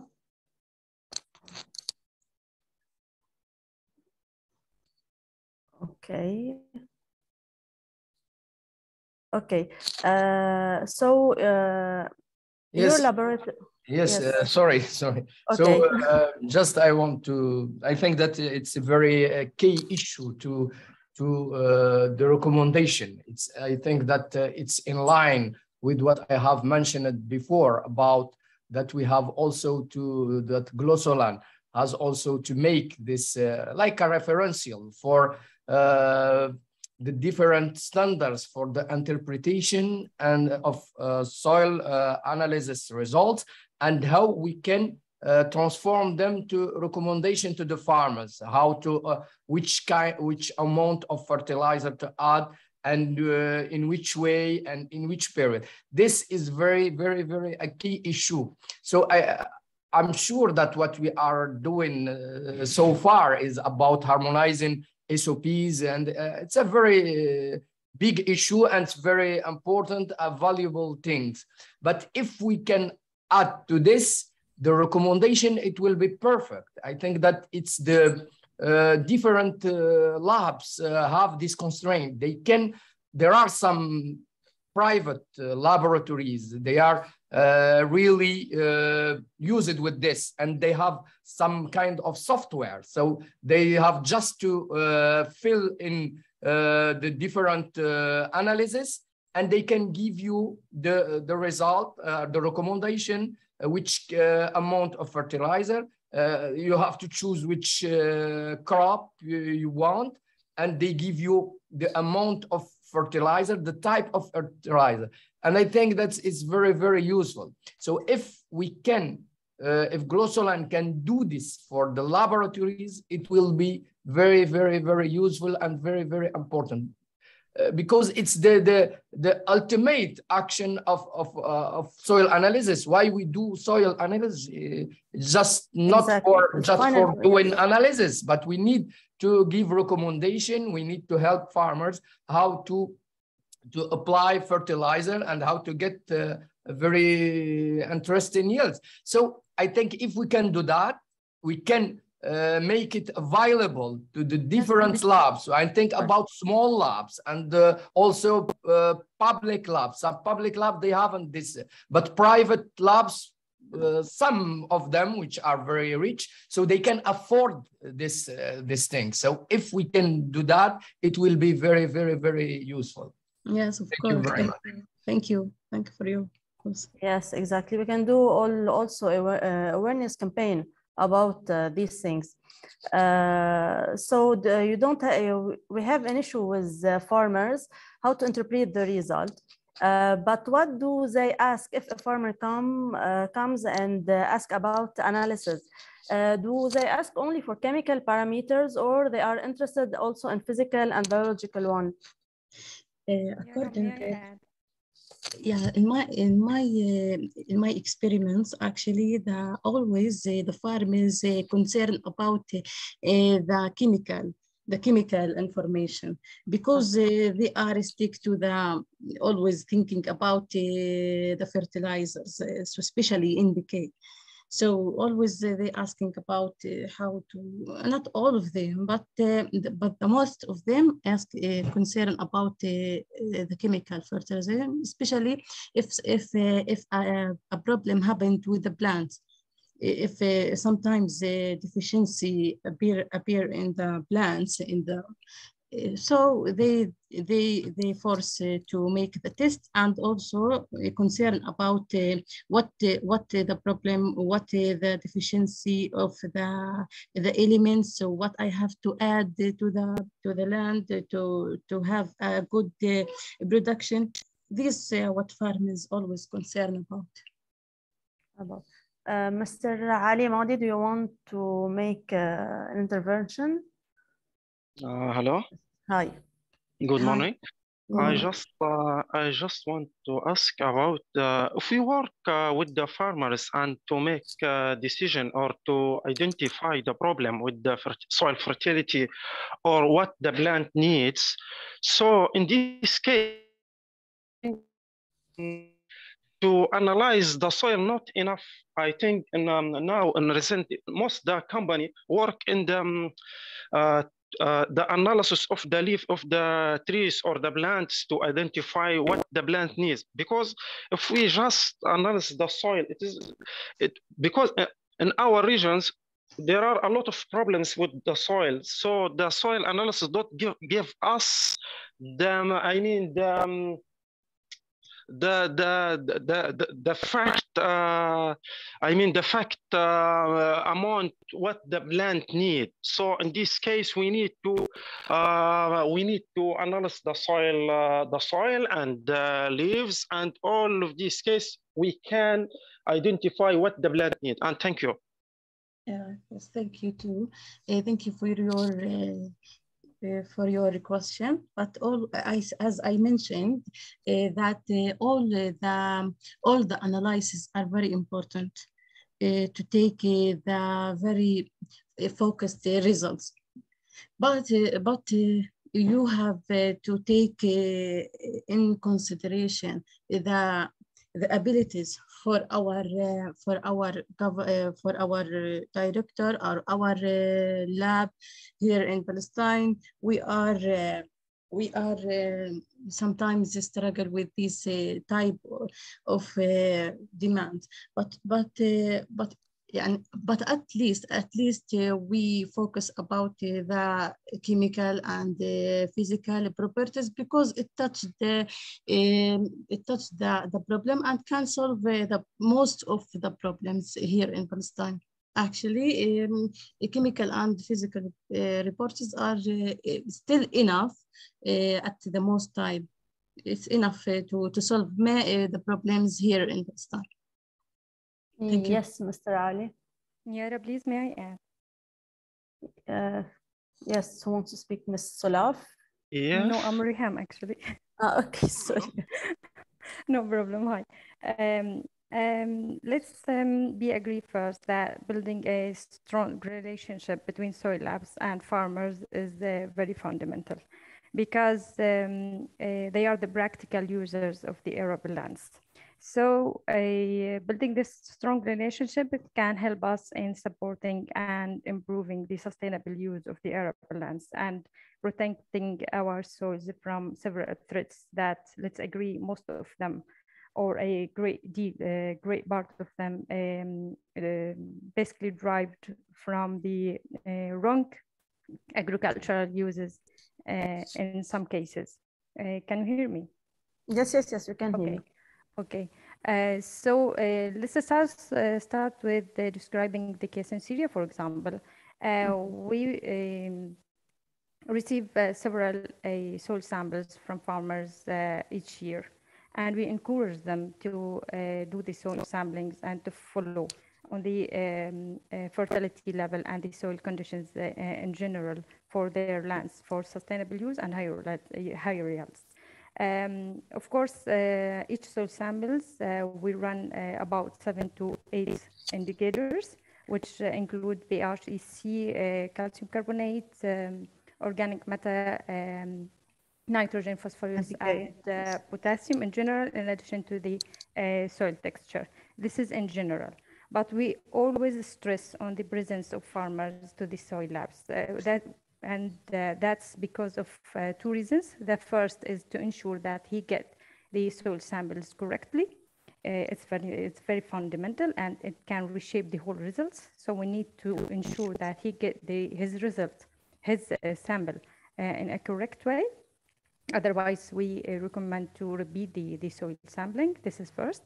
The second is by questioning him several questions about his problems, why he wants to do the soil sampling, why he asked for these analysis, because in most of the cases, the fertility level is not the problem. Sometimes it's the water retention, it's the irrigation, it's other symptoms for diseases. So it's not always about soil fertility. We need to be sure that we are going in the right direction.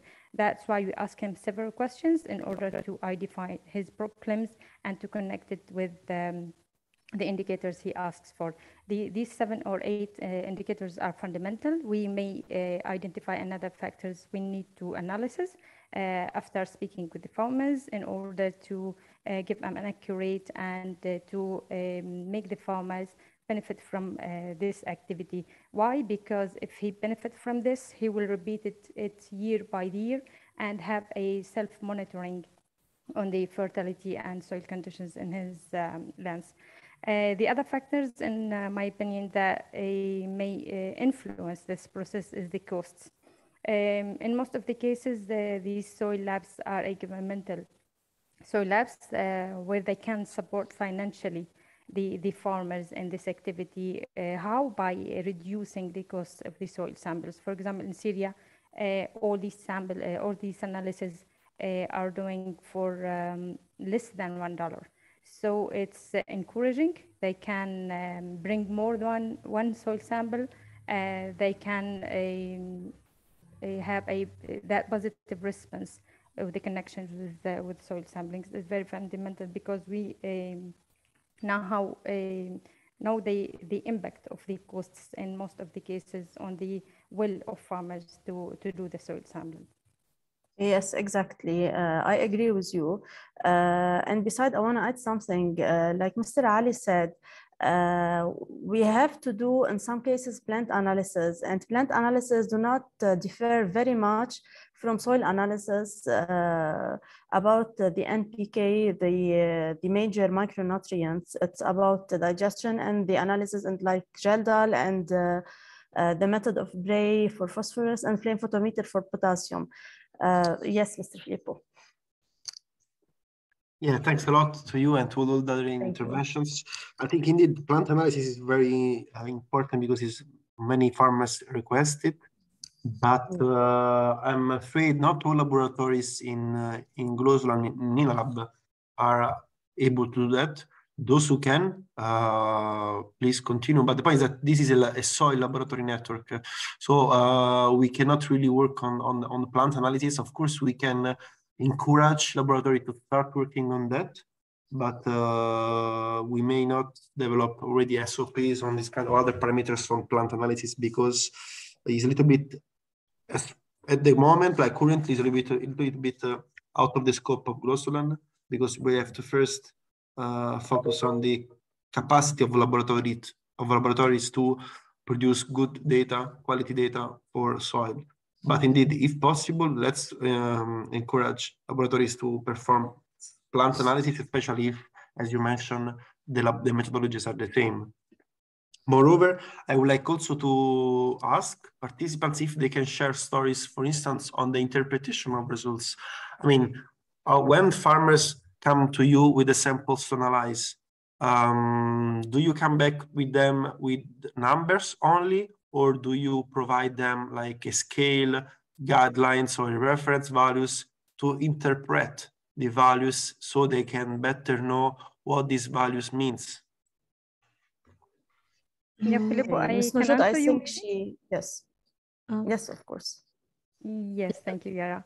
Actually, when the farmer came to the soil lab, we provide him with a detailed results of his sample.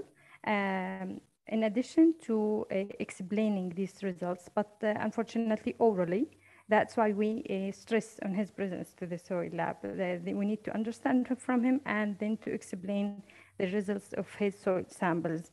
Moreover, we provide him with the advices, with the recommendations, and also with the fertilizer equation. For example, in Syria during the recent couple of years, especially with the high costs of fertilizers and the negative impact of mineral fertilizers in general, we run several researches and experiments about what if we try to reduce the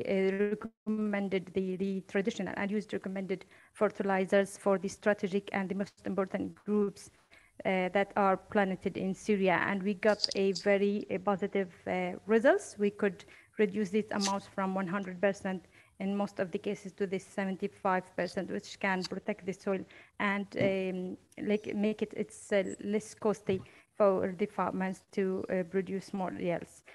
So we provide them with full information and with a fertilizer equation for their planets for the growing seasons they ask for. Yes, Ms. Nujud, I thought you mentioned that you do the interpretation, the FAO values. Yeah. You mentioned it in your report, yes? Okay, yes. Okay, and you give information to the farmers. I think the laboratories are authorized to do this because they have an agriculture engineer on site. Yeah. Yes, I would like to answer his question about the farmers. He asked what to do with the farmers when they come and ask for the results. So first we explain only the problems. If he have a high value of for example of potassium, we have to tell him you have high value of boron, for example. So this is make this problem, and we give him the solution for the problem. This is what we have to do. And your question about FAO guideline, and also sorry, what your question? I saw that you put a guideline from FAO and from USDA. Yeah. No, a lot, yes. So, Mr. Ali? Yeah, I just and I want to ask a question for Ms. Nujud about who's take the soil sample from the field, the farmers or you? Because this is the most important question, I think. No, it is by the engineer, the agricultural engineer. By the agricultural engineer, okay. Not by the farmers. Yeah, because if the farmers take the sample, maybe they do some mistakes, and the result in this case not. Yeah. Yes, there is protocol for taking the samples from the farm. So we have to do this by ourselves to take very accurate results. Thank you. Okay, thank you. Yeah, I would like to thank Ali Madi for this point, because I think the point, as Nujud is saying, is great when you have an agricultural engineer on the ground who can collect the samples on behalf of the laboratories. But I'm afraid that this is not always the case. Not always we have available an expert on the field to collect the samples for the labs, or maybe not always the lab technicians can go to the field to collect the samples. So somehow I'm sure that many of you may have faced issue with the way farmers collect samples because sometimes they mistake the low precision of the analysis of the lab starts on the field if the sampling is incorrect. So yes, the point is how we can make the farmers, let's say, more conscious, more able to sample in a proper way. How we can build the capacity of farmers to properly collect the samples. Do you have any like a material for them, or because Grosland is trying to work on that to give will work on that to give some documents to be distributed among farmers to properly collect the samples according to the analysis, no? But yes. Yes, they can use augers, but the augers is mainly present in laboratories, or they can use shovels. And as Ms. Nujud mentioned in her presentation, she mentioned the depths and how they should take samples. In Lebanon, not all agricultural engineers are on site, so the farmers take the samples by themselves. As they ask for us, they make a phone call before we gave them the information, and they bring the soil samples. I don't know if in other countries it's the same. If anyone can share with us. Yeah, can I share? Yes, of course. Yes, yes. In my country, we have these tools in our in the offices or in the director of the agriculture, and there is a director in every city in the West Bank, actually. And we have the auger, we have the containers, we have the tools we need, and we sometimes we pick the farms. We want to take the samples if we see there is a problem, or sometimes the farmers come to the director and ask for take samples. Maybe he wanted to do something, or maybe he have a problem with his plants or with his land, so he come to the director and ask us to make the samples. And by this time we make a date with the farmer and go to his farm and take samples with other protocol, not with him, and we took the samples and send them to the labs with the report. With this report, we mention the parameters we want to take. What the test we need for this problem, and when we have the results from the lab, because we contact with the labs all the time, and the lab answer us and send us the lab report, and in this time we call the farmer to come to the office, or we visit him to his farm to explain for him the problems we have in the test, and also we give him the recommendations how to solve the problem, and that's it.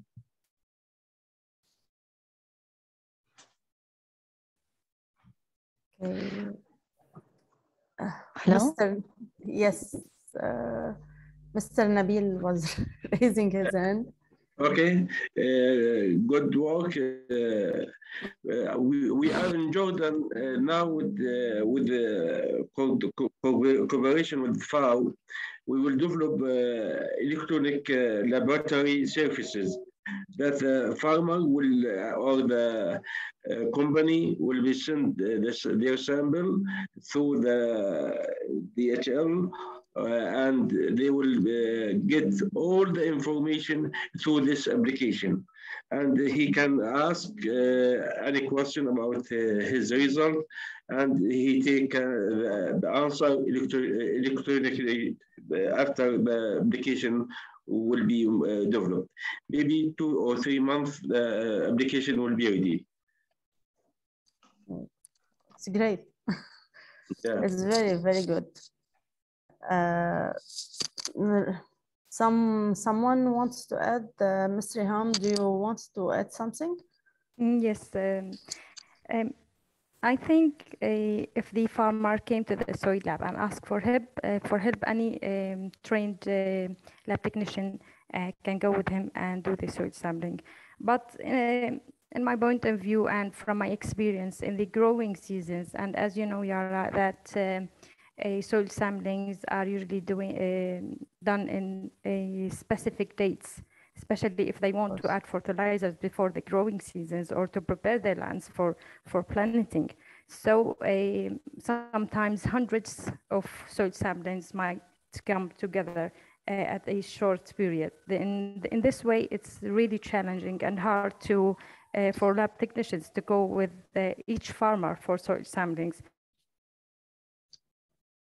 That's why we usually try to train or to raising the awareness about how farmers can do the soil samplings by themselves.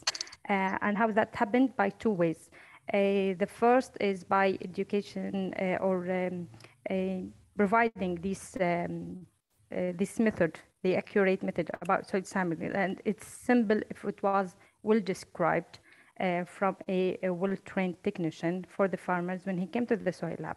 The other way, we always doing training courses for agricultural engineers at the agricultural directorates, which they have small branches in each village. So the farmers, they can find the support and the help from the closest unit, the agricultural unit in their villages regarding soil samples.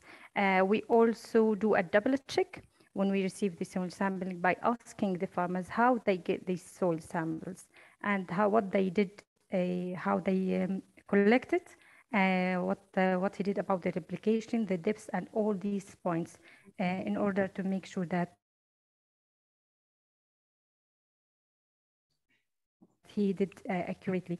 Otherwise, we will repeat. Yes. So, Mr. Nabil, you want to add something?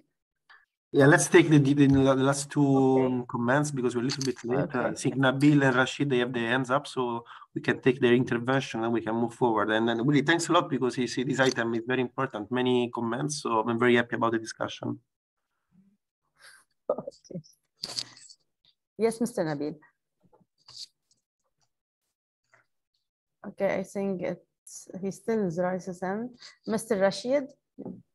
Also, after we can give the floor to Zora Bail. We want to intervene, but I cannot find I don't know if you already spoke. Not find the button. After we give the floor also to Zora. Do you hear me? Okay, yes, we can hear you. You hear me? Okay, so hello everyone. I was following this discussion and I was really interested in some items that my colleagues highlighted. If I can just say a word about it, I think for my concern is that Grossland, we are just focusing on how we can harmonize the soil lab analysis and how we can enhance the capacity of our lab in the region. The issue of farmer recommendation and other items, I think this is, if can I say word, beyond the mission of the soil lab by sea. What I mean is when we saw this data shared by Filippo about referential sampling, this makes some challenging in how we can improve the accuracy of the results of our labs. When it's come to other items beyond this, like working with farmers and other recommendations and things, maybe this should be done through extension services.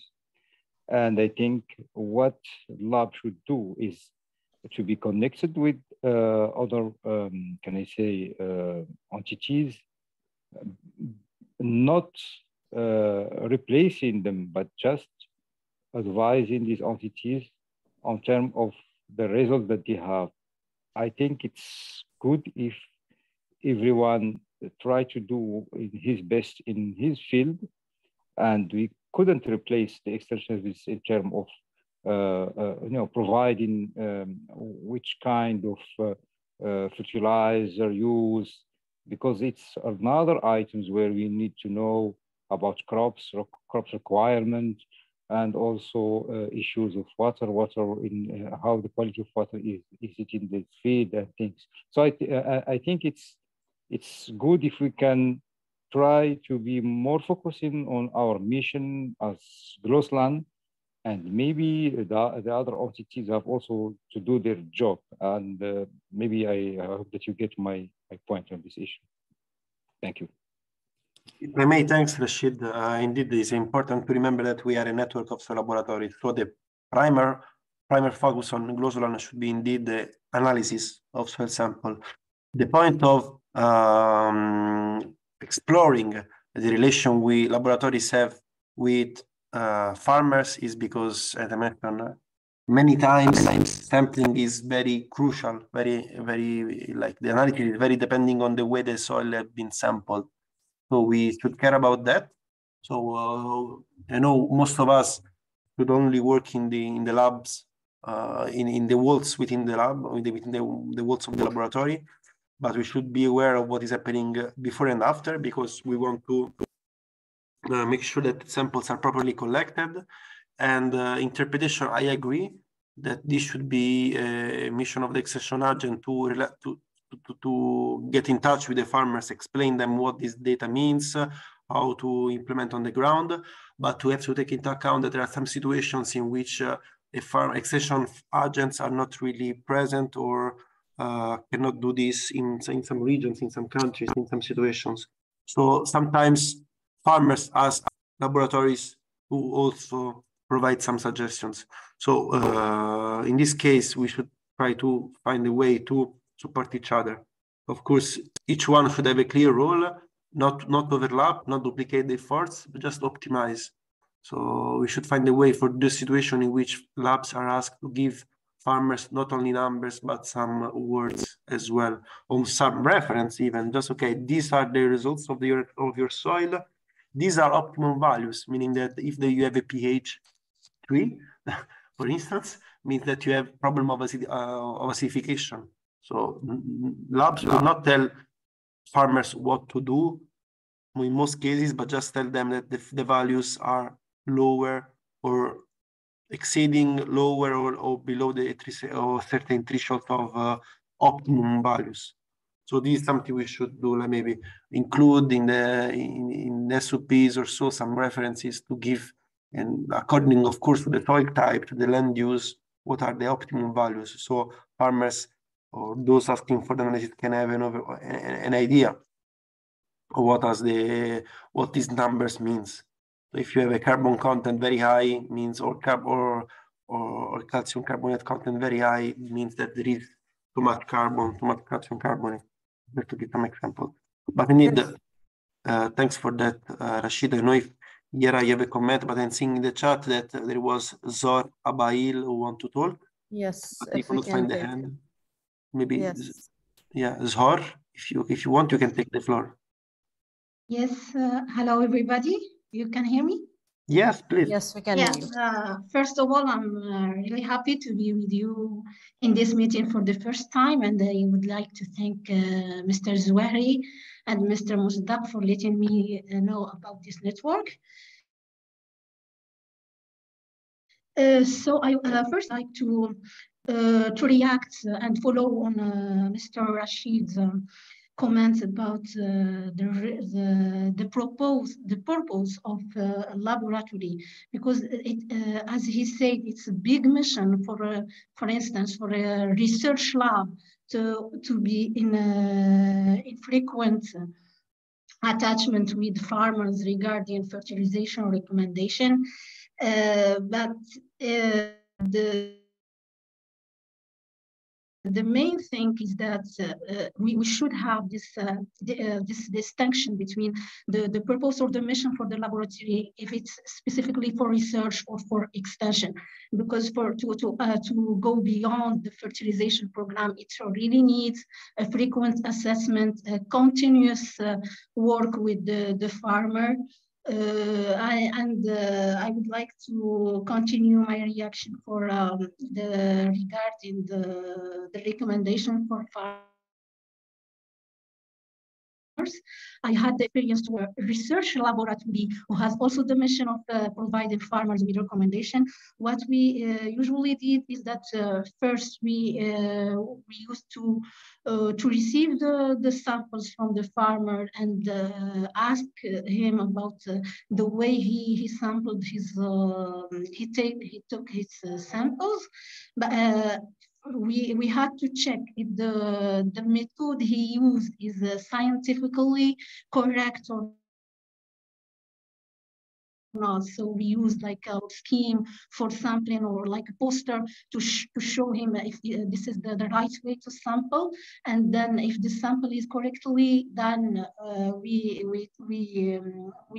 consider the samples. If not, he had to redo the sampling. And for the recommendation, usually we based our recommendation for cereals, but it was based on local recommendations where been long-term experiments done in the region of the laboratory. So, and this is a really important point to consider. It's not only the concern about the regional recommendation, but also the local. We have to adapt the standards and the recommendation for local local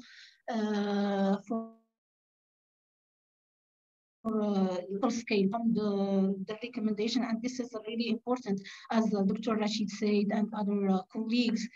We have to work on establishing recommendation, but it's a really big mission that could be considered for another initiative.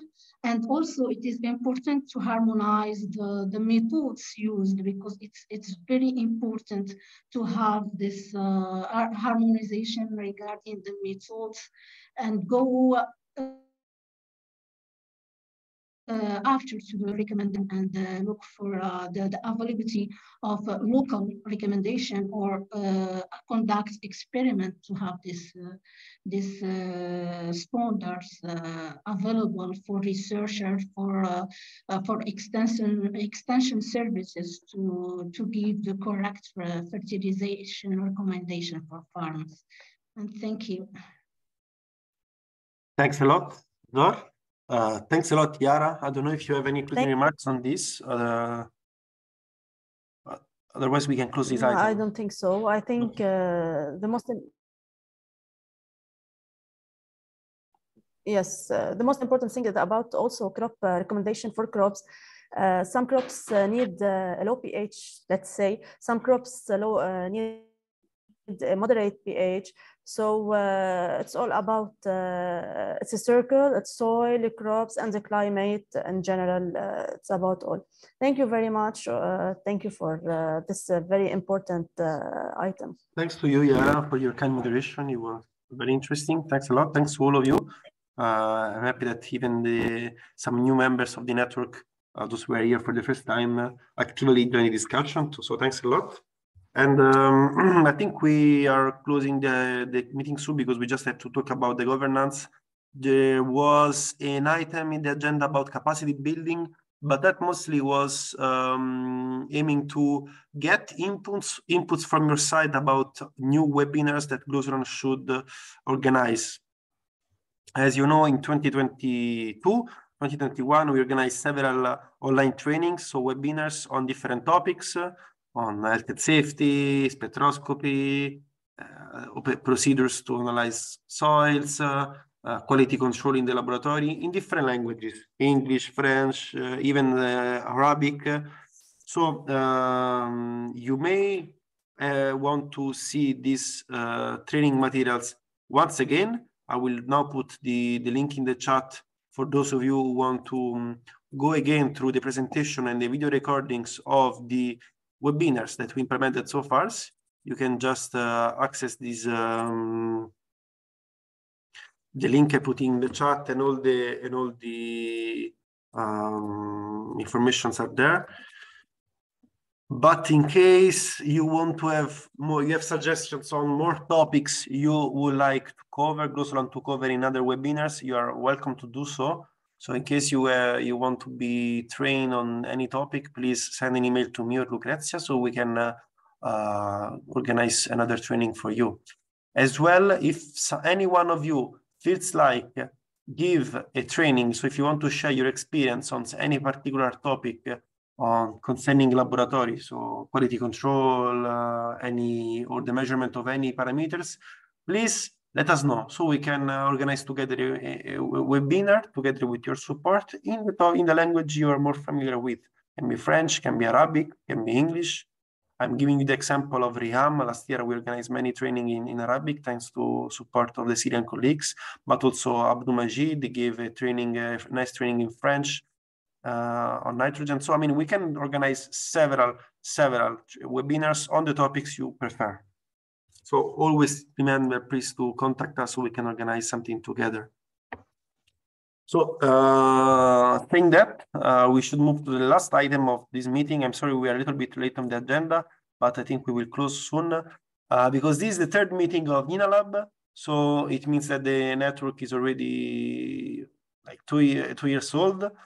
We launched this in 2020, and every 2 years, by the regulations of the network, the governance should be renewed, meaning that we should find a new governance. The current chair and vice chair can be re-elected for another term, so for another 2 years' time. But in case they don't want to be to confirm again their availability to cover such position, we should go for other candidates. So we didn't receive any, at least me, and I don't receive any candidacy for position of NENALAB chair and vice chair. But if anyone would like to propose herself or himself for such role, please raise your hand or write in the chat. My understanding is that Mr. Abdelmajid Zouari, the current chair of NENALAB from Morocco, will not re-candidate as chair of the NENALAB. Is that correct, Abdelmajid? Just want to be sure that you want to step back from your role. Is it correct? Yes, Filippo. Okay, so let's start from this point. First of all, we'd like to thank you a lot, Abdelmajid, because thanks to your kind support, we were able to organize many activities. Even if the network is very small, you see we are reaching 100 laboratories in the network. So I would like first to thank Abdelmajid Zouari as a chair of the NENALAB, first chairman of the NENALAB network, for the kind support over these 2 years. And also thanks for everything you've done, also for the training and your constant support. So now we should find someone else to cover such position.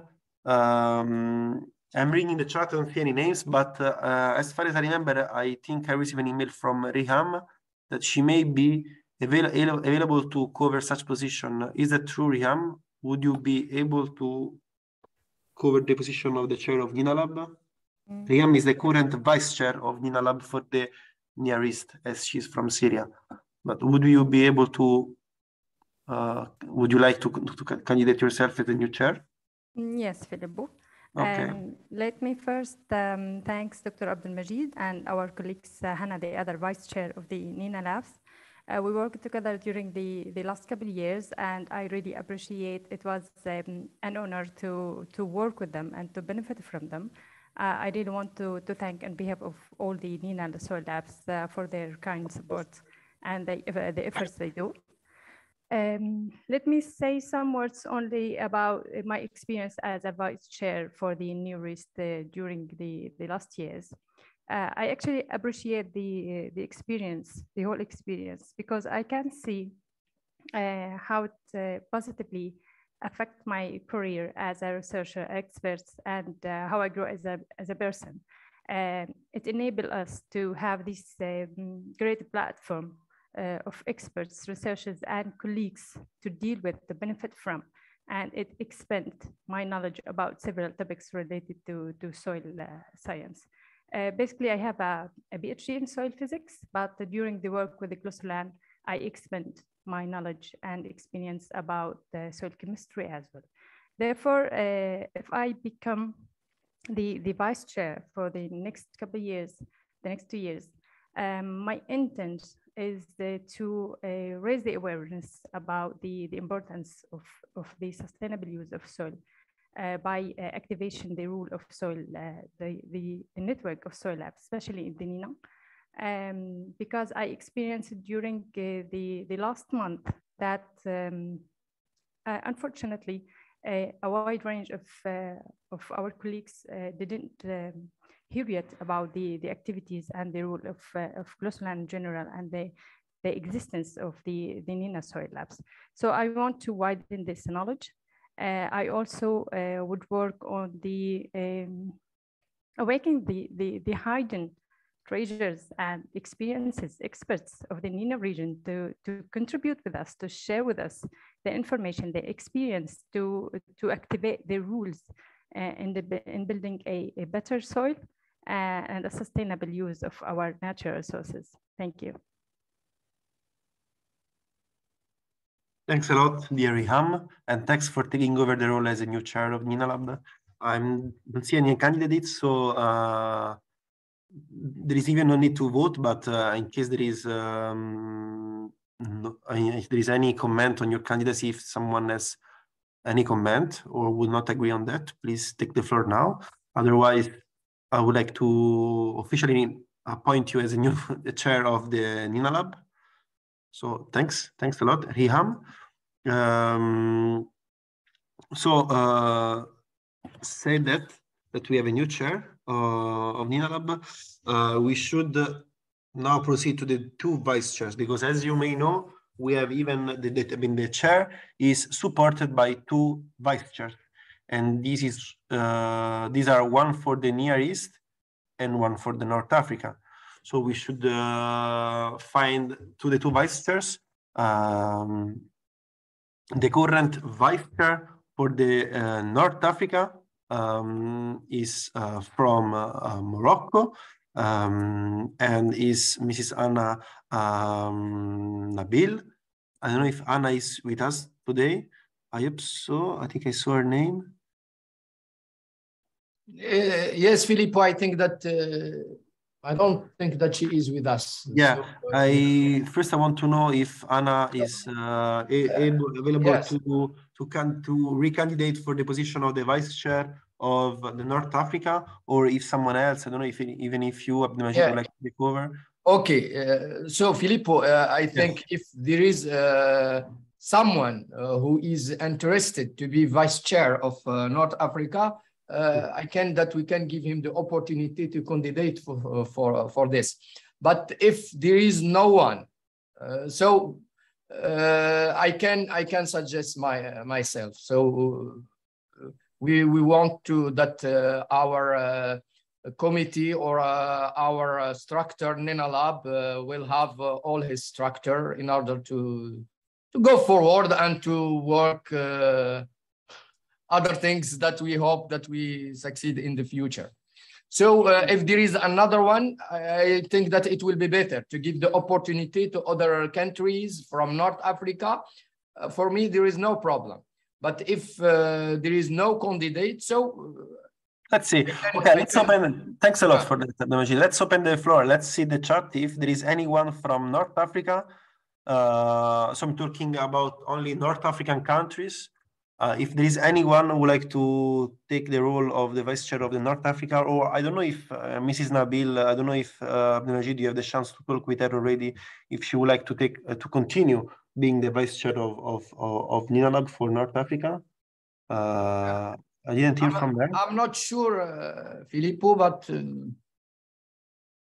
so I don't know. So you can suggest anything that you think that it's okay for. I mean, like I'm seeing even positive comments in the chat. To have you as a vice chair for North Africa. I would like just to double check with Mrs. Nabil if she is not interested to continue her as a second term as a vice chair for the North Africa. But I'm not seeing if Anna is with us. She may take the floor, but I don't see. I don't see Hannah Nabil, if you want to say that. Filippo. Yes, Rashid. Can I say a word? I think that first I want to congratulate Riham for this position, and also I think the work started with Dr. Zouairi. At least he should continue to share what they have already developed with in the region with Mrs. Riham, and also to continue strengthening this work on the North Africa region. So I think we need some continuity on the work. That's why if he don't mind, I suggest that he continue at least for North Africa and to help also Mrs. Riham in the new position. Okay, I would agree with that. Like, I don't see comment from Mrs. Nabil. So we may continue as you propose, meaning that we have Riham as the chair of NENALAB and Dr. Abdelmajid Zouairi, is the former chair as a vice chair for North Africa. So that one, I think everybody in the chat, I'm seeing positive comments, so it is agreed. We just have to now nominate someone as a vice chair for the Near East. So is there anyone here from the Near East who would like to take over the role of vice chair of NENALAB for the Near East countries?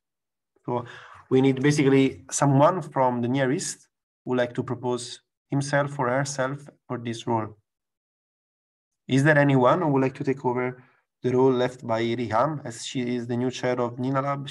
We may find someone for the Near East. Yeah, Filippo? Yeah. First, let me thank all of our colleagues for their trust. It's much appreciated. I also agree with Mr. Rashid for continuing the work with Dr. Abdelmajid. I really enjoyed this experience. It was very fruitful. I know how he was commitment, although sometimes it's a time consuming, and it needs this commitment to this job. What about Yara?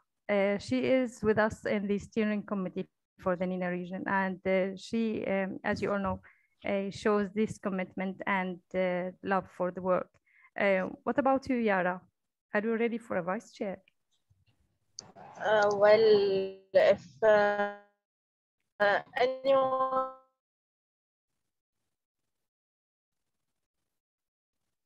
I think there's a problem with the connection, Yara.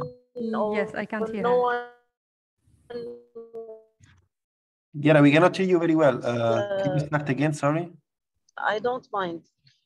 Yes, because you are more familiar with the process, and I really enjoyed the work with you. So if you are available, it would be much appreciated. I don't mind. I have the honor to work with all of you.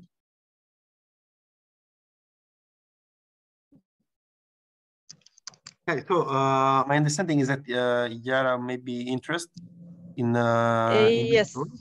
Okay, great. So in this case, I think we have the new governance. I think unless there is anyone else who would like to candidate for this position, I see in the chat someone is already thanking you, Yara. So again, this means that the new governance of the NENALAB is Riham as the chair of the network. Then would be Mr. Abdelmajid as the vice chair for North Africa, and then Yara as a vice chair for the Near East. Yeah, if I'm correct, you are from Lebanon, right? I couldn't hear you, Filippo. I think Yara is from Lebanon, right? Yes, Lebanon. Lebanon, yes. While Dr. Zouairi is from Morocco, while Riham is from Syria, just to let people know. This means that we have some, because as you know, the governance of the NENALAB works like this. We have the chair, the vice chair, and then there is a steering committee, which basically support the chair and vice chair in some activities. So we may revise also then the steering committee of the NENALAB, but we can do this by email maybe later on, because we have now some changing in this governance, but we can, as it's already late, we can then proceed by email to ask if anyone from NENALAB would like to join the steering committee of the NENALAB. Actually, as you remember, when we established the steering committee, we wanted to include at least 5 experts. Yeah. And we couldn't find only 3. Yeah. So let's take the opportunity in this meeting to encourage our colleagues, especially in North Africa, to join the steering committee and help us in this responsibility, because we are all relay in the efforts of all of us to make something good for the NENA region. Good, good. So yes, indeed, we will now we launch the call, and then we will follow up by email. Let's like this. We will look forward to get some more people in the steering committee of NENALAB. So basically, this is a committee that is established to take decision and then support the chair and the vice chair in follow up with countries, to follow up with the establishment of national networks, and to better support, implement the work plan of the network at the local scale. So we will further contact you in this regard. We'd like to thank you for participation to these 2 days meeting. Again, a few reminders. The next GLOSOLAN meeting is from the 22nd to the 24th of November. So I warmly invite you to put the date on your agenda. It's important that everybody participate. So 22, 23, and 24 November, the GLOSOLAN meeting. And 10th of December, the GLOSOLAN anniversary celebration, where we'll be gathered together to make some nice, let's say, celebration for the achievement of GLOSOLAN in this 5 years' time. And again, I kindly, again, as I mentioned yesterday, ask you to share with us a short video from your laboratories saying happy birthday GLOSOLAN, so we can put the clip together. Send this, make a video and send it to me or Lucrezia, so we can put also some nice video from your laboratories. I would like to close the meeting by giving the last time the floor to Mr. Rashid Moussaddeq as chair of NENA Soil Partnership, and to the new chair of NENALAB, Riham, and also to Dr. Zouari in case you have some closing remarks. So first the floor to Rashid, and then Riham and Abdelmajid as a former and new chair of NENALAB. Thank you, Filippo, and thanks to Lucrezia and GSP Secretariat for the work done to strengthen this, can I say, network. We were in the NENA, where we are facing, as I said before, soil challenging. I want just also to congratulate all colleagues, and mainly Mr. Liham, and also Yara and Dr. Zouari, to be appointed as lead for this NENA work teams.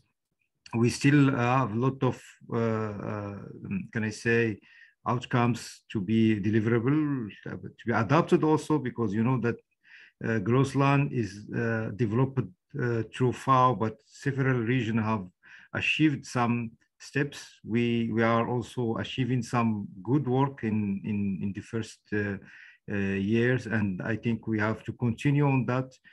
I'm sure that we will bring all other persons, as the issue of soil management start to be very crucial in our region. By this, I suggest also to FAO Secretariat GSP that we need also to say how we can make meeting face-to-face, physically, because it's good that we have to meet together and to discuss together. Sometimes we lost this these issues and due to this sanitary problem, but I think now things are improved. We need to see how we can host a meeting. We can see, we can discuss it later with the colleagues from FAO, with Filippo and Lucrezia. And I think it's good that this network meet at least one time, and everyone know other colleagues. Let's make the relationship better, and we can at least know what are the main challenges for each country, and why not to involve some decision makers during this meeting, and we will see. So thank you again, and congratulations for the nominee. Thank you. Thanks a lot, Rashid. And indeed, I would like to give some announcement about that. We are trying to do that. We are trying to organize an in-person training for NENALAB people and AfriLab members to have some training with them. And we are trying to look for some financial resources to cover the costs. The idea, sorry, is to organize a week training for the laboratory staff members. So not decision making, but really training. So like the people that actually do the analysis together, so we can discuss about the more about the implementation of the standard operating procedures, quality control, which is very important, even the organization of a proficiency test to take place within NENALAB and AfriLab. So we'll keep you updated about that. We will do our best to implement this in 2023. So both a proficiency test for NENALAB and in-person training. So say that. Thanks again for your nice words, Rashid. It's always a pleasure to hear your messages. Now I will give the floor to the former chair of NENALAB, Dr. Abdelmajid Zouari, and then to Riham as a new chair. So Abdelmajid, over to you. Okay, Filippo. So in my turn, I would like to congratulate Riham and Yara for being the new chair and vice chair. So I think, I am ready to work with them. And I am very happy that it will go forward. Thank you very much. Thanks a lot, Abdelmajid. Thanks a lot for what you've done. You will continue doing as a vice chair. And now the last words to Riham as new chair of the NENALAB. Yes, Filippo, let me start by saying that I'm deeply thankful for your kind support.